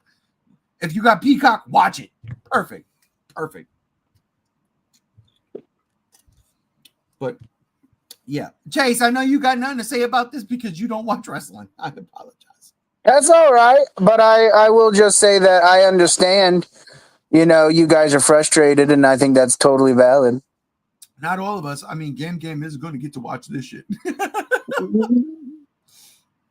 I just don't like the idea that they pull the wool over your eyes. They tell you one thing, and they fucking pull the rug out underneath your feet, and then you got to scramble.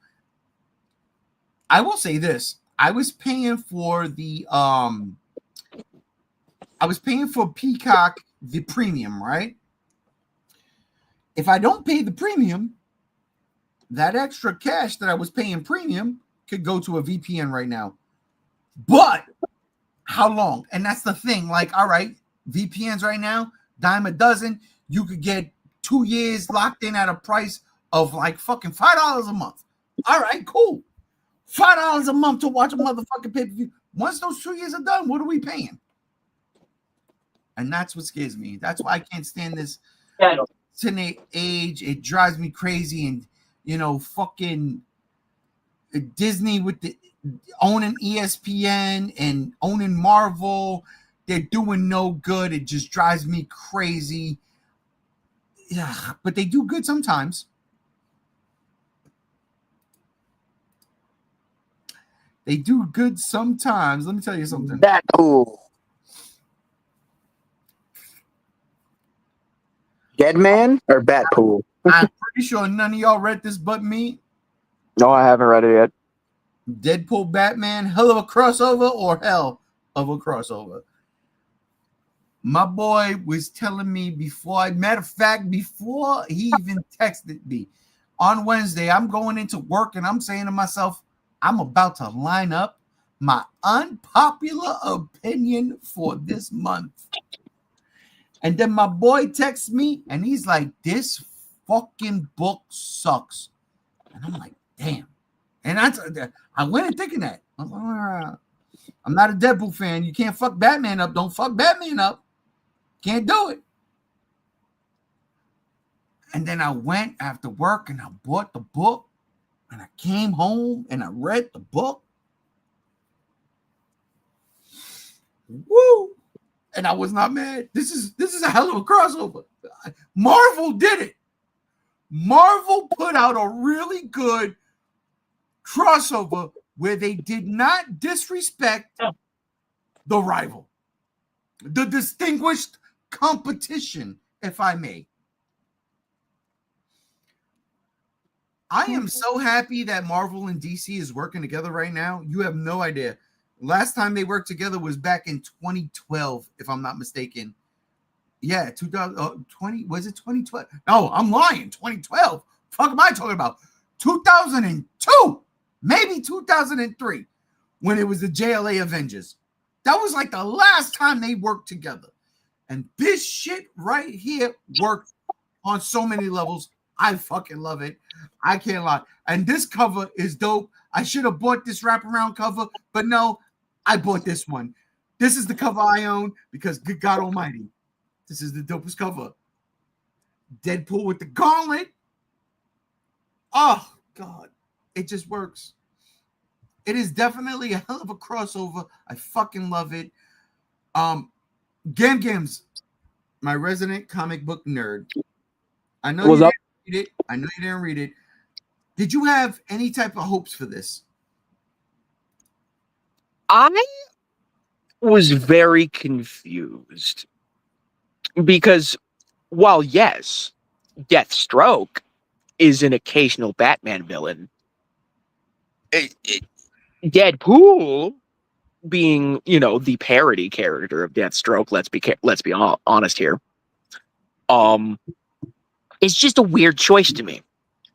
But hearing your praise of it, it sounds pretty interesting. The first Marvel DC crossover in decades. That's exciting in and of itself, even with the weird choice of characters. I do believe we even talked about this, about how it's just a weird choice of characters. Yeah, we did. But if it works, it works, right? What can you do? I love this cover. That's a dope cover. Deadpool with the Infinity Gauntlet, and then you got all the Marvel and the DC characters, bro. Like, come on. That's so cool. Even Crypto the Superdog's there. Come on now. And the Shark Kid from Marvel. I don't know what he's called, but he's in the comic. Yeah, he's also in the really popping off with the Marvel Rivals game. He's a playable character in that. But yeah, he's cool. Is cool. I'm probably gonna check it out. I love me a good comic book crossover. I need to catch up with Godzilla versus Kong versus Justice League because apparently Superman went kaiju. Oh, what? See, I've been buying them. I haven't read them yet. I've been buying single issues. I have not read them physical, but I have not read them. Pick up the damn book and read it. No. I'm waiting for it to all come out, and then I'm going to just sit down and go for him. I see. Well, yeah, apparently Superman went kaiju, so that's fun. So I'll probably read it when I get some time. Just sitting around not knowing what to do.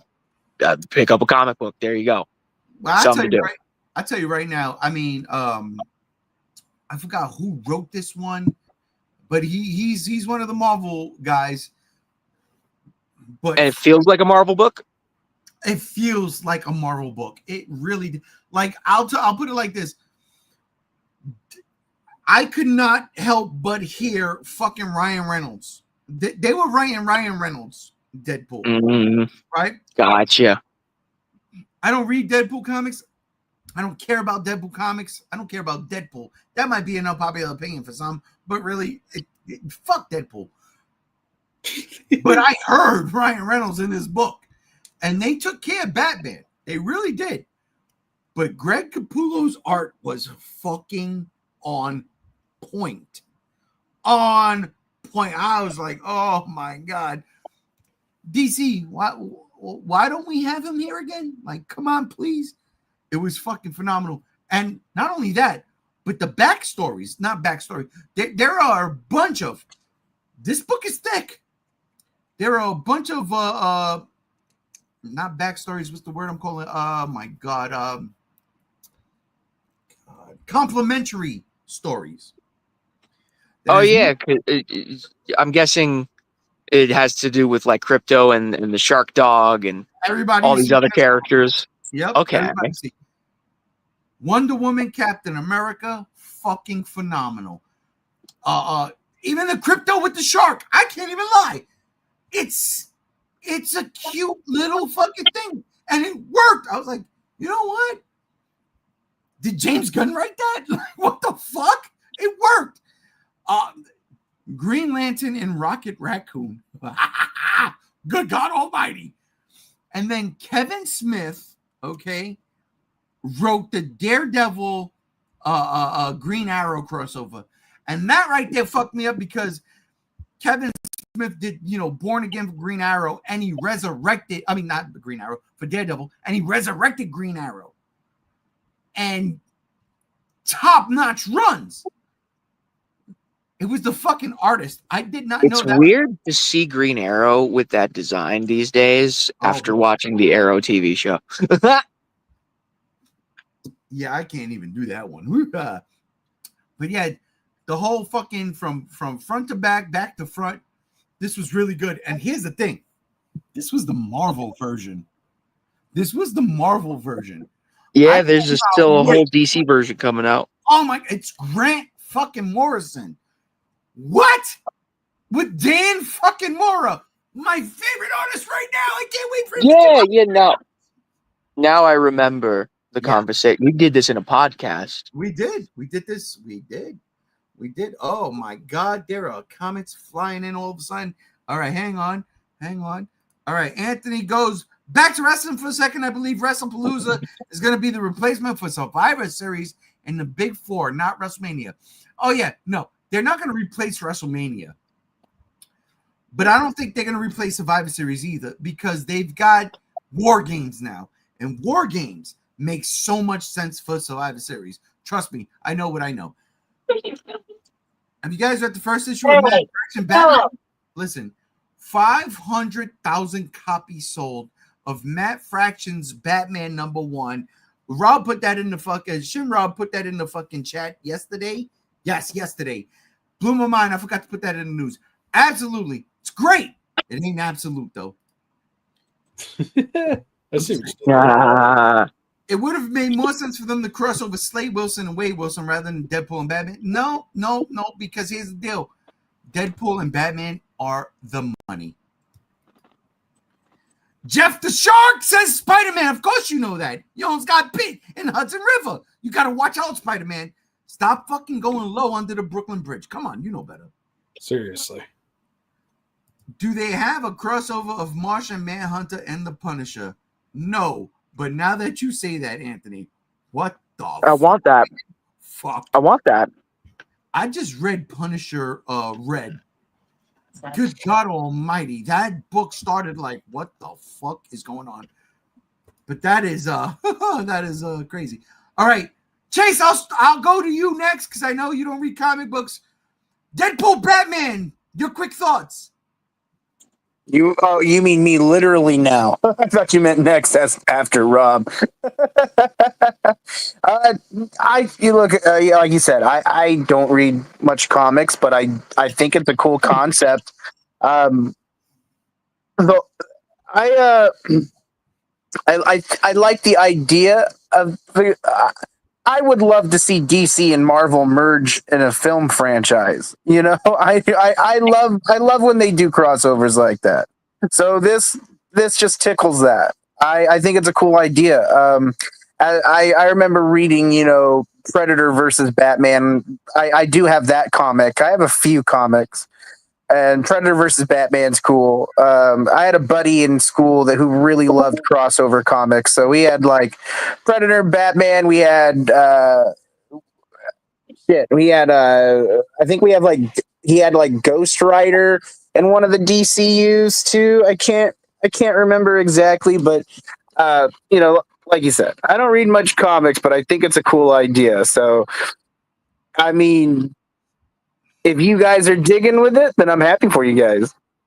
But for me personally, like, I don't have really much of an educated thought on it because I just don't read comics that much. But I love the idea though. Gotcha. Rob, what do you think? Capullo. Capullo. That's all I gotta say. Capullo. Marco Polo? You gotta say more right now. I gotta say more? Okay, so Ready, please. Fuck. Shit. I don't know what the fuck to say. I mean, it's cool. I mean, the driving force behind my interest for this is simply just that Greg Capullo's doing the art. Yeah. That's kind of it. I mean, I love Batman and Deadpool's cool too. But beyond Kabuki behind Chris fucking involvement, I don't know. It's so cool. Are you like me, not kind of much of a comic reader? I'm not much of a comic reader these days. I get you, man. I get you. That's understandable. I'm more on the manga side of things than I am comics. So fair. But hey, like, dude, Capullo's one of my favorite artists. He was my artist for Spawn before McFarlane was, and his Batman for the New 52 and on was fantastic. So, yeah, that's my take. I'm sticking to it. I hope the series does well because Marvel and DC crossing over, it's not something that happens very frequently. So I hope for nothing but the best. Yeah, that's a question for you guys. What crossover would you guys like to see happen? With anything, Godzilla, Marvel, G.I. Joe, is there a crossover in mind you would love to see happen that hasn't? Ooh, I mean, we were talking yesterday about Godzilla and Transformers. Yeah, that would be a cool one. Yeah, I'd be fine with that. I'd prefer that over Godzilla and Pacific Rim at this point. Hey, come on, man. That's going to work. No, it's not, because that's Legendary just pissing on Del Toro's hard work, trying to continuously make an IP a franchise, and it just keeps fucking failing. So just stop.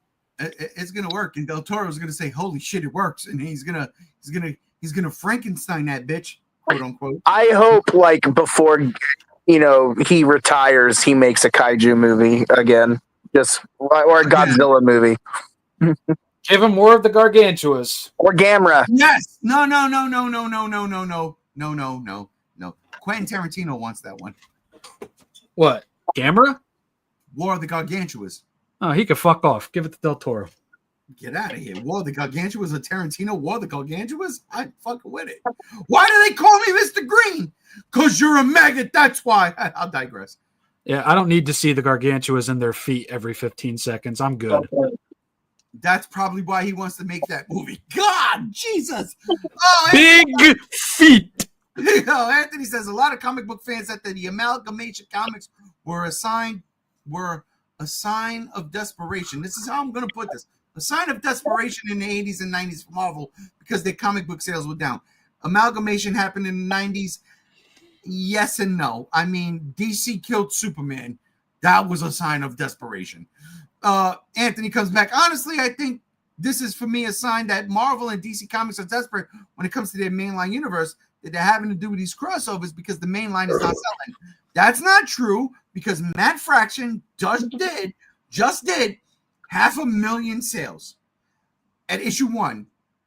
And we haven't had... That is insane. It's insane. And that For a comic? Wow. dude, listen, and that book's only been out for 3 weeks, if that, 3 weeks. So that's crazy. Not even a whole month, 500,000 copies sold. Now, I mean, I knew comics were still a viable medium, but I didn't know they made that money when it really works. Like, that's crazy. You know, and again, it goes with the creative teams. Like, a lot of things it gets involved with who's doing what. Batman, Matt Fraction, and George Jimenez, Jorge Jimenez, that shit was fire. And what they're trying to do with the book, too, is they're doing like single issue books. They're basically making episodes. It's not going to tie into nothing, but eventually there'll be something that ties into everything. But it's just standalone books, and I respect the fucking shit out of it. I do. So I definitely disagree with this statement. They're not desperate. They're not. And the absolute universe tells you that. Marvel might be desperate. I'll tell you that shit. Marvel's definitely desperate. Honestly, I would like to see Captain America crossover with G.I. Joe. Nope. I don't think that. I don't want to ever see that, because then that takes away everything that G.I. Joe stands for. You got your super soldier. No, I ain't with it. And I only say that because, God damn it, I swear to God, I was reading G.I. Joe today. I was reading G.I. Joe from Image Skybound alongside the Transformers, because everything was connecting. So no, they'll do G.I. Joe crossover with Teenage Mutant Ninja Turtles and have Cobra and Shredder team up as twins.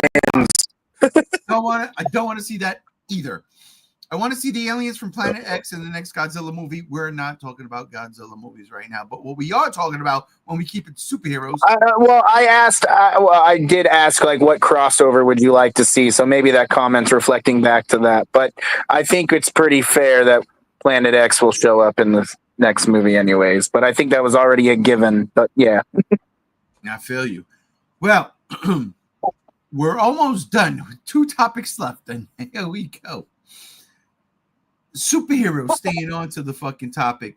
Ladies and gentlemen, why did Mortal Kombat leave its October whatever 20th slate? Let's go to May. Well, in a word, Superman. What? And why? None of this makes sense. Mortal Kombat 2 moved to next year because of Superman?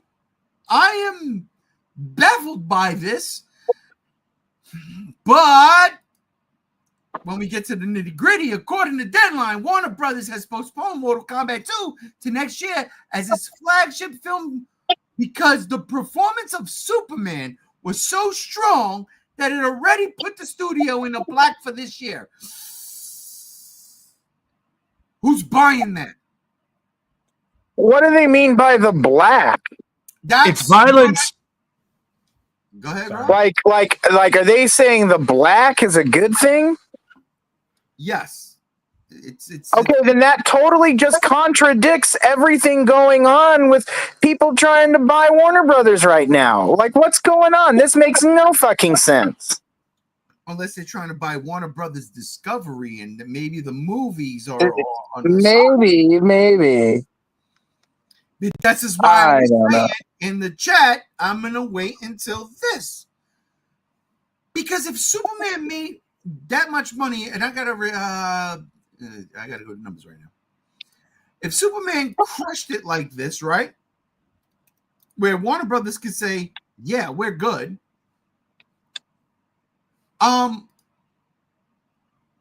What else did fucking Warner Brothers come out with this year? Was it Minecraft? Legendary Minecraft? Warner Brothers, right? Yeah, Warner Brothers actually had a really good year this year for their films. I just saw a news article talking about they just broke a record or something like that. So they don't want more money? No, it's not that they don't want more money. They're saying to themselves, you know what? We made enough money now. We've accumulated so much. Sinners, Minecraft, Superman. We're in the green. We're in the black. We don't need to put a Mortal Kombat out now. Let's throw it out next year to get more money. So I guess that's how I look at it, because it's like, if I'm full already and I'm looking at that next pot, I can't eat it. I'm gonna put it in the fridge. I'll save it for tomorrow. All right. I ain't got an appetite, you know? Yeah. Makes sense, I guess. Sure. You've had a great year, so save a little bit of confidence for next year. And listen, you know for a fact, and this is where I'm looking at it, the trailer for Mortal Kombat 2 really fucking went, like, people went bonkers for it. I mean, we did. Oh, yeah. I mean, the Johnny Cage trailer? I mean, come on. If they keep that to a May of next year, we got to look at what comes out next year. As long as it's not in the way of Spider-Man.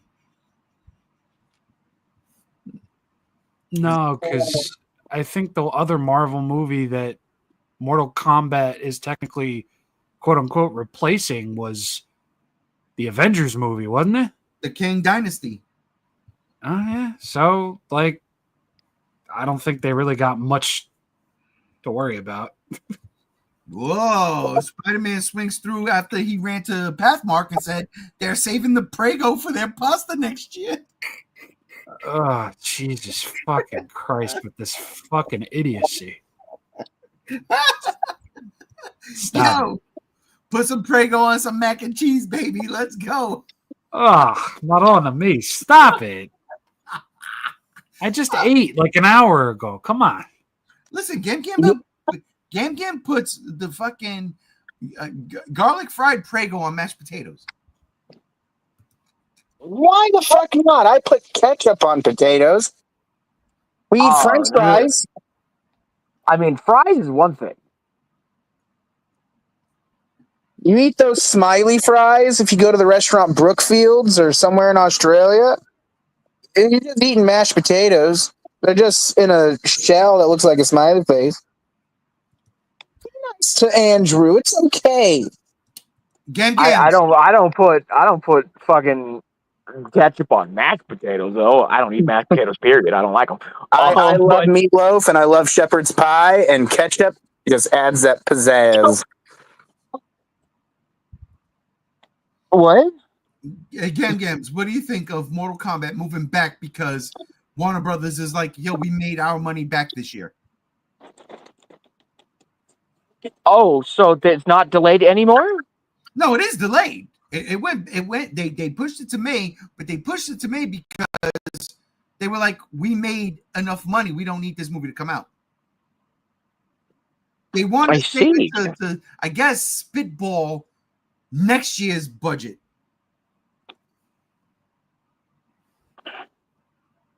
All right, I guess. Sure. Whatever floats their boat. As long as Mortal Kombat's a good movie, I guess.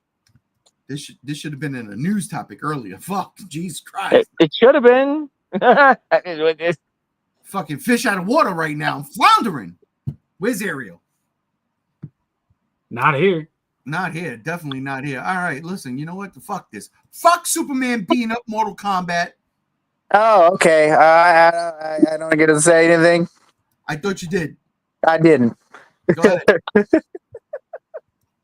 I think it is them. It just doesn't make it. I don't know if I buy that. I mean, now look, Warner Brothers had a good year. They had F1. They released Weapons. They released Minecraft, Sinners, The Accountant. All of these movies did. Warner Brothers release this year did really, really well. It makes no sense why they're like, oh, okay, well, we made so much money, we can just wait to put movies out. Now, I mean, maybe they're like, okay, well, then what do we do about next year if we don't have anything in play? But that just seems like unheard of. Like, we're just going to pass so we can make money next year again, too, which, I mean, who knows? Maybe that is. But what's interesting is that if I were them, well, obviously we're getting Superman in July of 2027. At least that's what they were saying. Like, that's what it's slated for. And then you also have another Warner Brothers movie called Godzilla X Kong Supernova in March. So I don't know. I just think it's really weird that the way they're talking about that is just strange. And then, I mean, even if the Warner Brothers stuff right now is just Warner Brothers and Discovery that's being bought, even though that's not what they're saying Warner Brothers as a whole, it just doesn't line up with what's going on in the news and what's being said. So I don't know. This thing, I think it's cap, man. I don't know. I think there's some faulty shit going on with all of this right now. And I don't know, but I think it's a really weird thing. I mean, I don't think, unless they think Mortal Kombat 2 is going to make a lot of fucking money, which I don't think it's going to make more than the first movie did. I just don't understand their strategy here.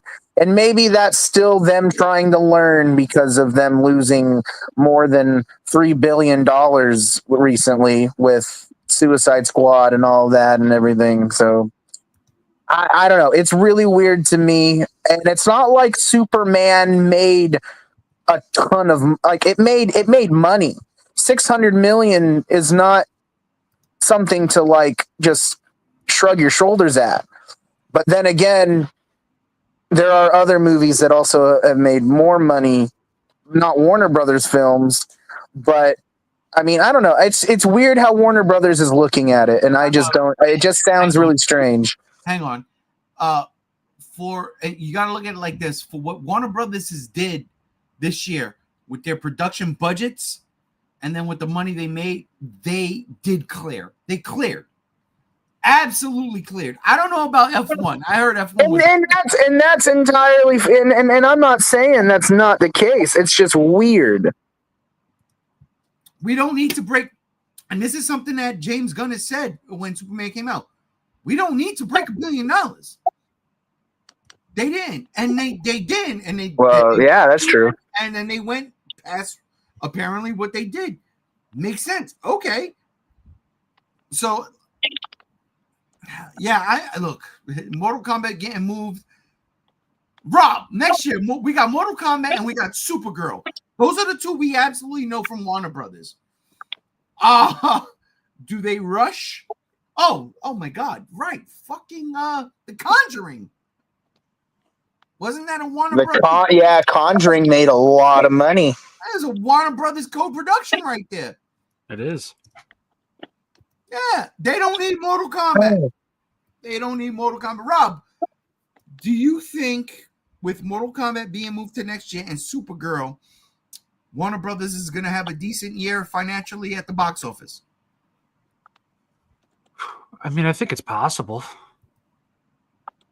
I don't think it's impossible, but I don't know. It's just with the trajectory that they've had this year, why not continue that?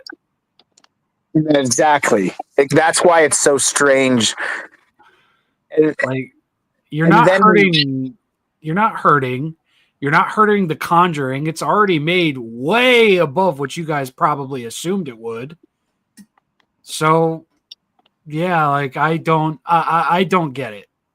I think y'all should have just put your dick on the fucking table and just said, fuck it, we're gonna drop it this year. Again, what if the movie wasn't ready and this is why they did it and they actually came out on top? Oh shit, the movie wasn't ready, but we still won. Great. Which could be very possible, honestly. I was just thinking that. So just be transparent. I mean, how long has friggin' Coyote versus Acme technically been finished? Come on now. That's a good point. Oh shit. Let me think about that.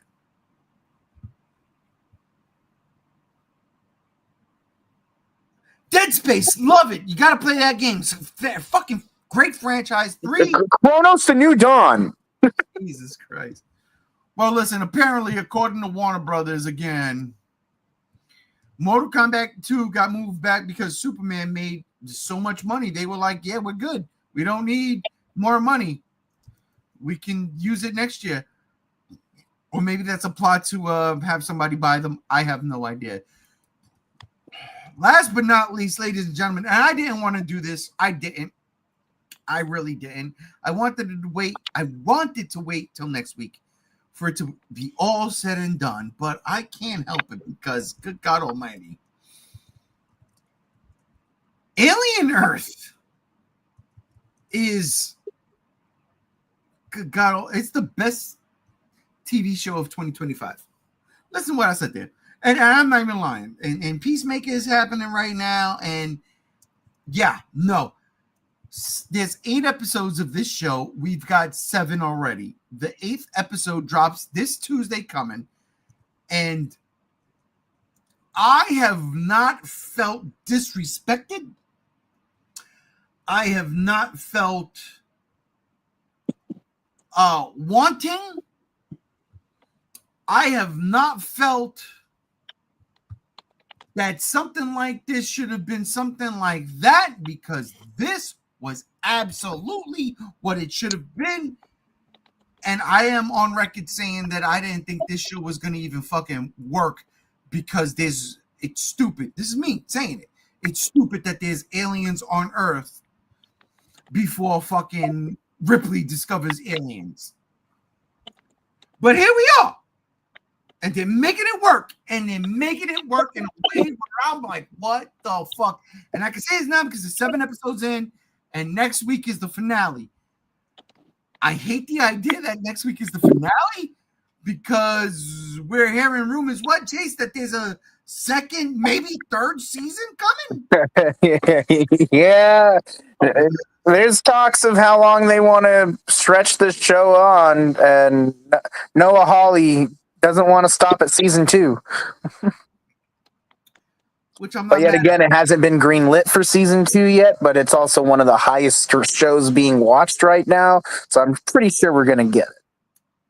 I'm going to put it like this. Gams. This show right here is the best fucking thing Disney has put out this year.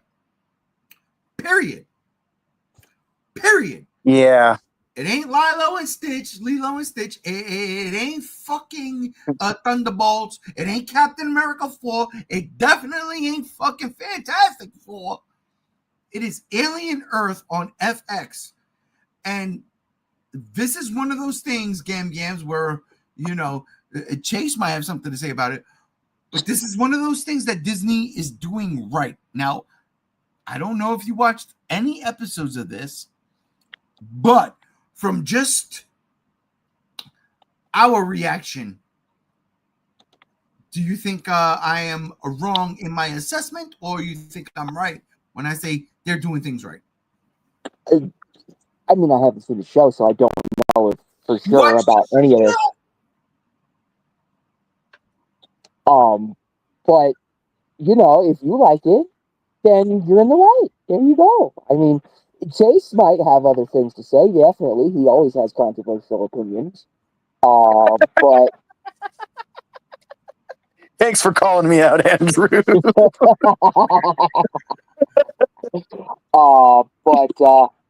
But you know, don't let us try to sway you if you feel a certain way. You know, your way is your way, and my way will be my way when I finally get around to watching this show, which should be next week. You know, because it's all complete, and just watch it in one fell swoop. As speaking of swoops, swinging in. Spider-Man says, I've been invested in Alien Earth from start to finish. I haven't cared for this franchise in decades, and it's working for me. Give me more tea. I think he's talking about the eyeball alien. Oh, okay. Highball. I think that's what it's called. Actually, that's the fucking star of the show. My Tuesdays are going to be hollow once the season is done. Thwip. Yeah, but Gen V season 2 just came out, so I can watch that. But I'll binge it in one day, and then it'll feel hollow.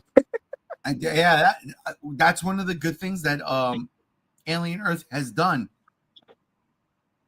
given it its time. Here's this week. For the last 8 weeks, I've been nothing but impressed. Rob, have you seen anything from this show? Nope. And that'll do it this episode for the G Show podcast. No,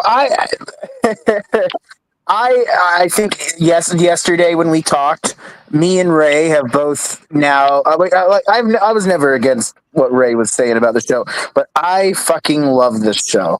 This show is really good. It's the best thing Aliens has had since Aliens. I will say that. That's I love not a it. lie.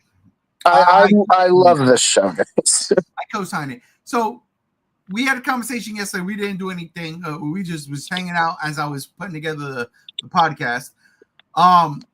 There was a lot of things, said. Like Chase is very impatient. Very impatient. And that's why when you got an 8-episode show, Chase was not feeling shit that was happening in the beginning. I'm patient. I'm patient. We said through, to coin a phrase from Chase, Alien robbed my bucks. And I'm like, yeah, no. And then there was this fucking episode. We got episode 7. Episode 5. Yeah, episode 5 for me. Episode 5 was what Alien Romulus should have been. Oh my fucking God. Episode 5. And then the episode previously for that literally was what should have been for Romulus. With them going, or was that, or was that episode 5 when they did the flashback? It was episode 5. Okay, so then no, Ray's not wrong. That's what Alien Romulus should have been. Really guys, if you guys are Aliens fans, please watch this show. I don't care where, but this show is. One thing I will say: this does not feel like a Disney show. It feels like a Fox show. There's nothing Disney about it, and I love it. But that's the thing, and that's where I get mad at you, because I'm like, if this is feeling like fucking Fox, you can't. And I understand your griefs and your grievances about the way the Predator looks, but you can't get mad at fucking, Batman. Hey man, at least the alien in Alien Earth looks like Alien and doesn't have a human head. Then what's with this color scheme? Okay, he just has a color scheme, but he doesn't have a human head. It's a weird color scheme. What's with the color scheme? I thought they was all slick black. No, the Alien in Alien 3 wasn't all black. Nobody knows what that is. Nobody pays attention, especially after I this. pay attention to that because it's actually a decent movie. It's which one you watching? Oh, the assembly cut. That's the only cut. There is a distinct, but the thing is there's also a distinct difference between this show and what Alien Romulus was tone-wise as well. This feels like an Alien thing, where Romulus felt very lacking. It was there, but it didn't feel like an Alien movie. This feels like something out of Alien. Romulus, to me, felt like they were trying to hit every beat from every other Alien movie. Let's just like you said, it's the montage, the greatest hits. It's a fucking Rocky montage of aliens. This show, on the other hand, man, I swear to God, I mean, at work, I've got crazy. I love these people. A crazy ass, staunch. They're in their fucking ways. They don't give a fuck. They see the show and they're like, okay. People who don't like Disney shit at all, for whatever reason, they're like, oh, this shit right here. Yo, honestly, this shit right here. This is the closest I've felt to genuine innocence. Oh my God, that's the term I'm going to use. Innocence. This show has been what I felt from genuine innocence. When you don't know nothing, you just watch something and you get enthralled by it. It captures you. On a journey. This show leaves everything out and just sucks you in. And then you say, oh shit, that's a fucking alien. That's a xenomorph. It face hugs you. It does. It really does. It really. And yeah, you're right. You know, that fucking gestation period. My God. Yeah. Come on, man. But to be fair, the gestation period in this last episode definitely felt way longer than the 5 minutes in Romulus. Way longer. It was great. It's more of a gestation than a digestion. What I'm saying basically is I can't wait to review this series as a whole when it's done next week. We probably won't do it next week because I do want to give the rest of the cohorts time to watch it. Rob and Gams. But I digress. No, I'm trying to listen. All right, I will get around to it. I'm just saying, you don't have to get around to it. Just get to it now. My favorite thing, also a little detail, is like at the end of every episode they play a really good metal song. Like I lost it when they played Awake by not Awake, but it was Keep Away by Godsmack a few episodes ago at the very end. Oh man, I love that. And yeah, that's just a small detail. Metal music and monsters goes hands in hand, and I like that a lot. Guys, yeah. As someone in the beginning, I was very impatient with this show. I had some impatient gripes. I was kind of weirded out by certain things they brought forth, but giving it time and watching this show unfold, I'm excited to watch it from start to finish again, and I'm gonna do that leading up to the final episode of the season. But yeah, guys, if you get a chance, this show is great. The writing's great. It's not, and it doesn't jerk you around. Like when when the monsters are on screen, and I say monsters, you don't feel robbed. And that's what I appreciate too. The story is flowing, and Timothy Oliphant, he is awesome in this show, guys. He's a great actor. Everyone's really great in this show. Everybody kind of fucking nails it. Everybody does the damn thing. It's really good. And one of the things that I love the most seriously about this show, especially this last episode, is that xenomorph is a practical effect man in suit. Yeah. Good God Almighty. That worked so well. When you see this thing in the fucking jungle, it works. It works. And we need to go back to practical effects. We need to go back to the practical effects. This shit was gorgeous. Rob, I know I'm going to go to you last. I know you didn't see it, but you probably already said something. But I am way past my time.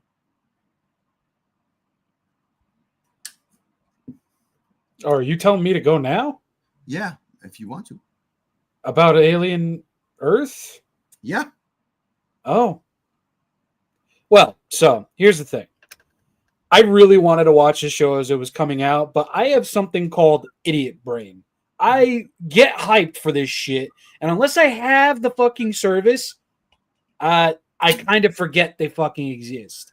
But I guess that's no excuse because I see you and Chase talk about it all hush hush in the fucking group chat anyway. But yeah, when this show ends next week, I am going to make not an attempt, but a priority. A priority. There we go. Thank you, drunk brain. I am going to make it a priority to watch this because I am an Alien fan. For me, it's Xenos over Yaoja. That's just how it is. Even though we got Ridley Scotch on our fucking team, that fucking drunk piece of shit. Go make another Gladiator movie, cunt. Anyway, I want to see how this turns out. I've been hearing from a lot of friends who are also Alien fans that it's magnificent. You know, it does the whole practical thing, and it's actually doing something fucking compelling with Alien, with which, a lot of people have been saying has been severely lacking with a lot of projects as of late. So all I can say is my interest is peaked. I mean, it already was peaked. I mean, save for Xenomorph with big lips. That was interesting. Long lips or something. Why the long face? He's a horse Xenomorph, whatever. But I'm here for it, man. Again, I'm a Xenomorph and Alien fanboy. I'm going to do my best with that priority next week and get all these episodes watched so we can kind of all discuss it, because I'm a little out of the loop and I feel really bad about that because I'm an Alien fan. So, yeah. Ladies and gentlemen, that's why he's from the great state of the tri-state. Speaking of great state from the tri-state, Spider-Man goes thwip, thwip. I feel like an addict every week. Leaves me wanting more. Yes, same. And next week is the end. Fuck. But I digress. Ladies and gentlemen, that'll do it for this episode of the Geek Out. Oh, man. I've had a fucking blast. Seriously. I'm fucking blasted. Seriously.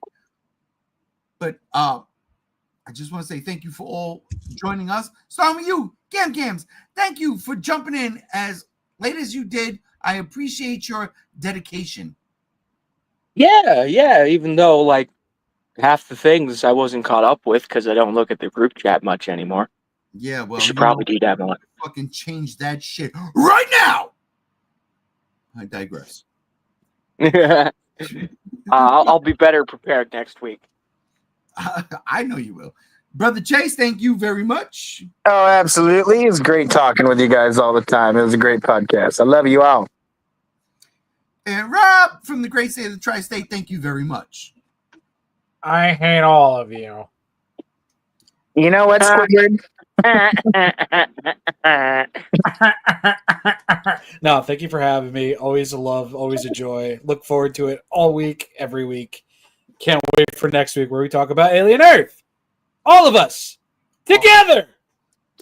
You hear that, Gams? I'll get around to it. Now I got to juggle 2 shows. I got to juggle Wednesday because I just started Wednesday, and now I got to watch this too. Yeah, I ain't watching Wednesday. I'm not watching Wednesday. Why not? It's a good show. No, I'll watch it. I'll watch it on my own time, man. Aliens takes priority. This shit was better. But I digress. Ladies and gentlemen, I'm this episode. Tis the season. I'm with She's Andrew. spooky. Wednesday's fucking great. Thank you. Tis the season. Come on now. But I mean, aliens are spooky too. Aliens are spooky too. That'll do it for this episode of the G Show Podcast. Thank you, ladies and gentlemen, everybody for joining us. We are out of here. It's over, Prime.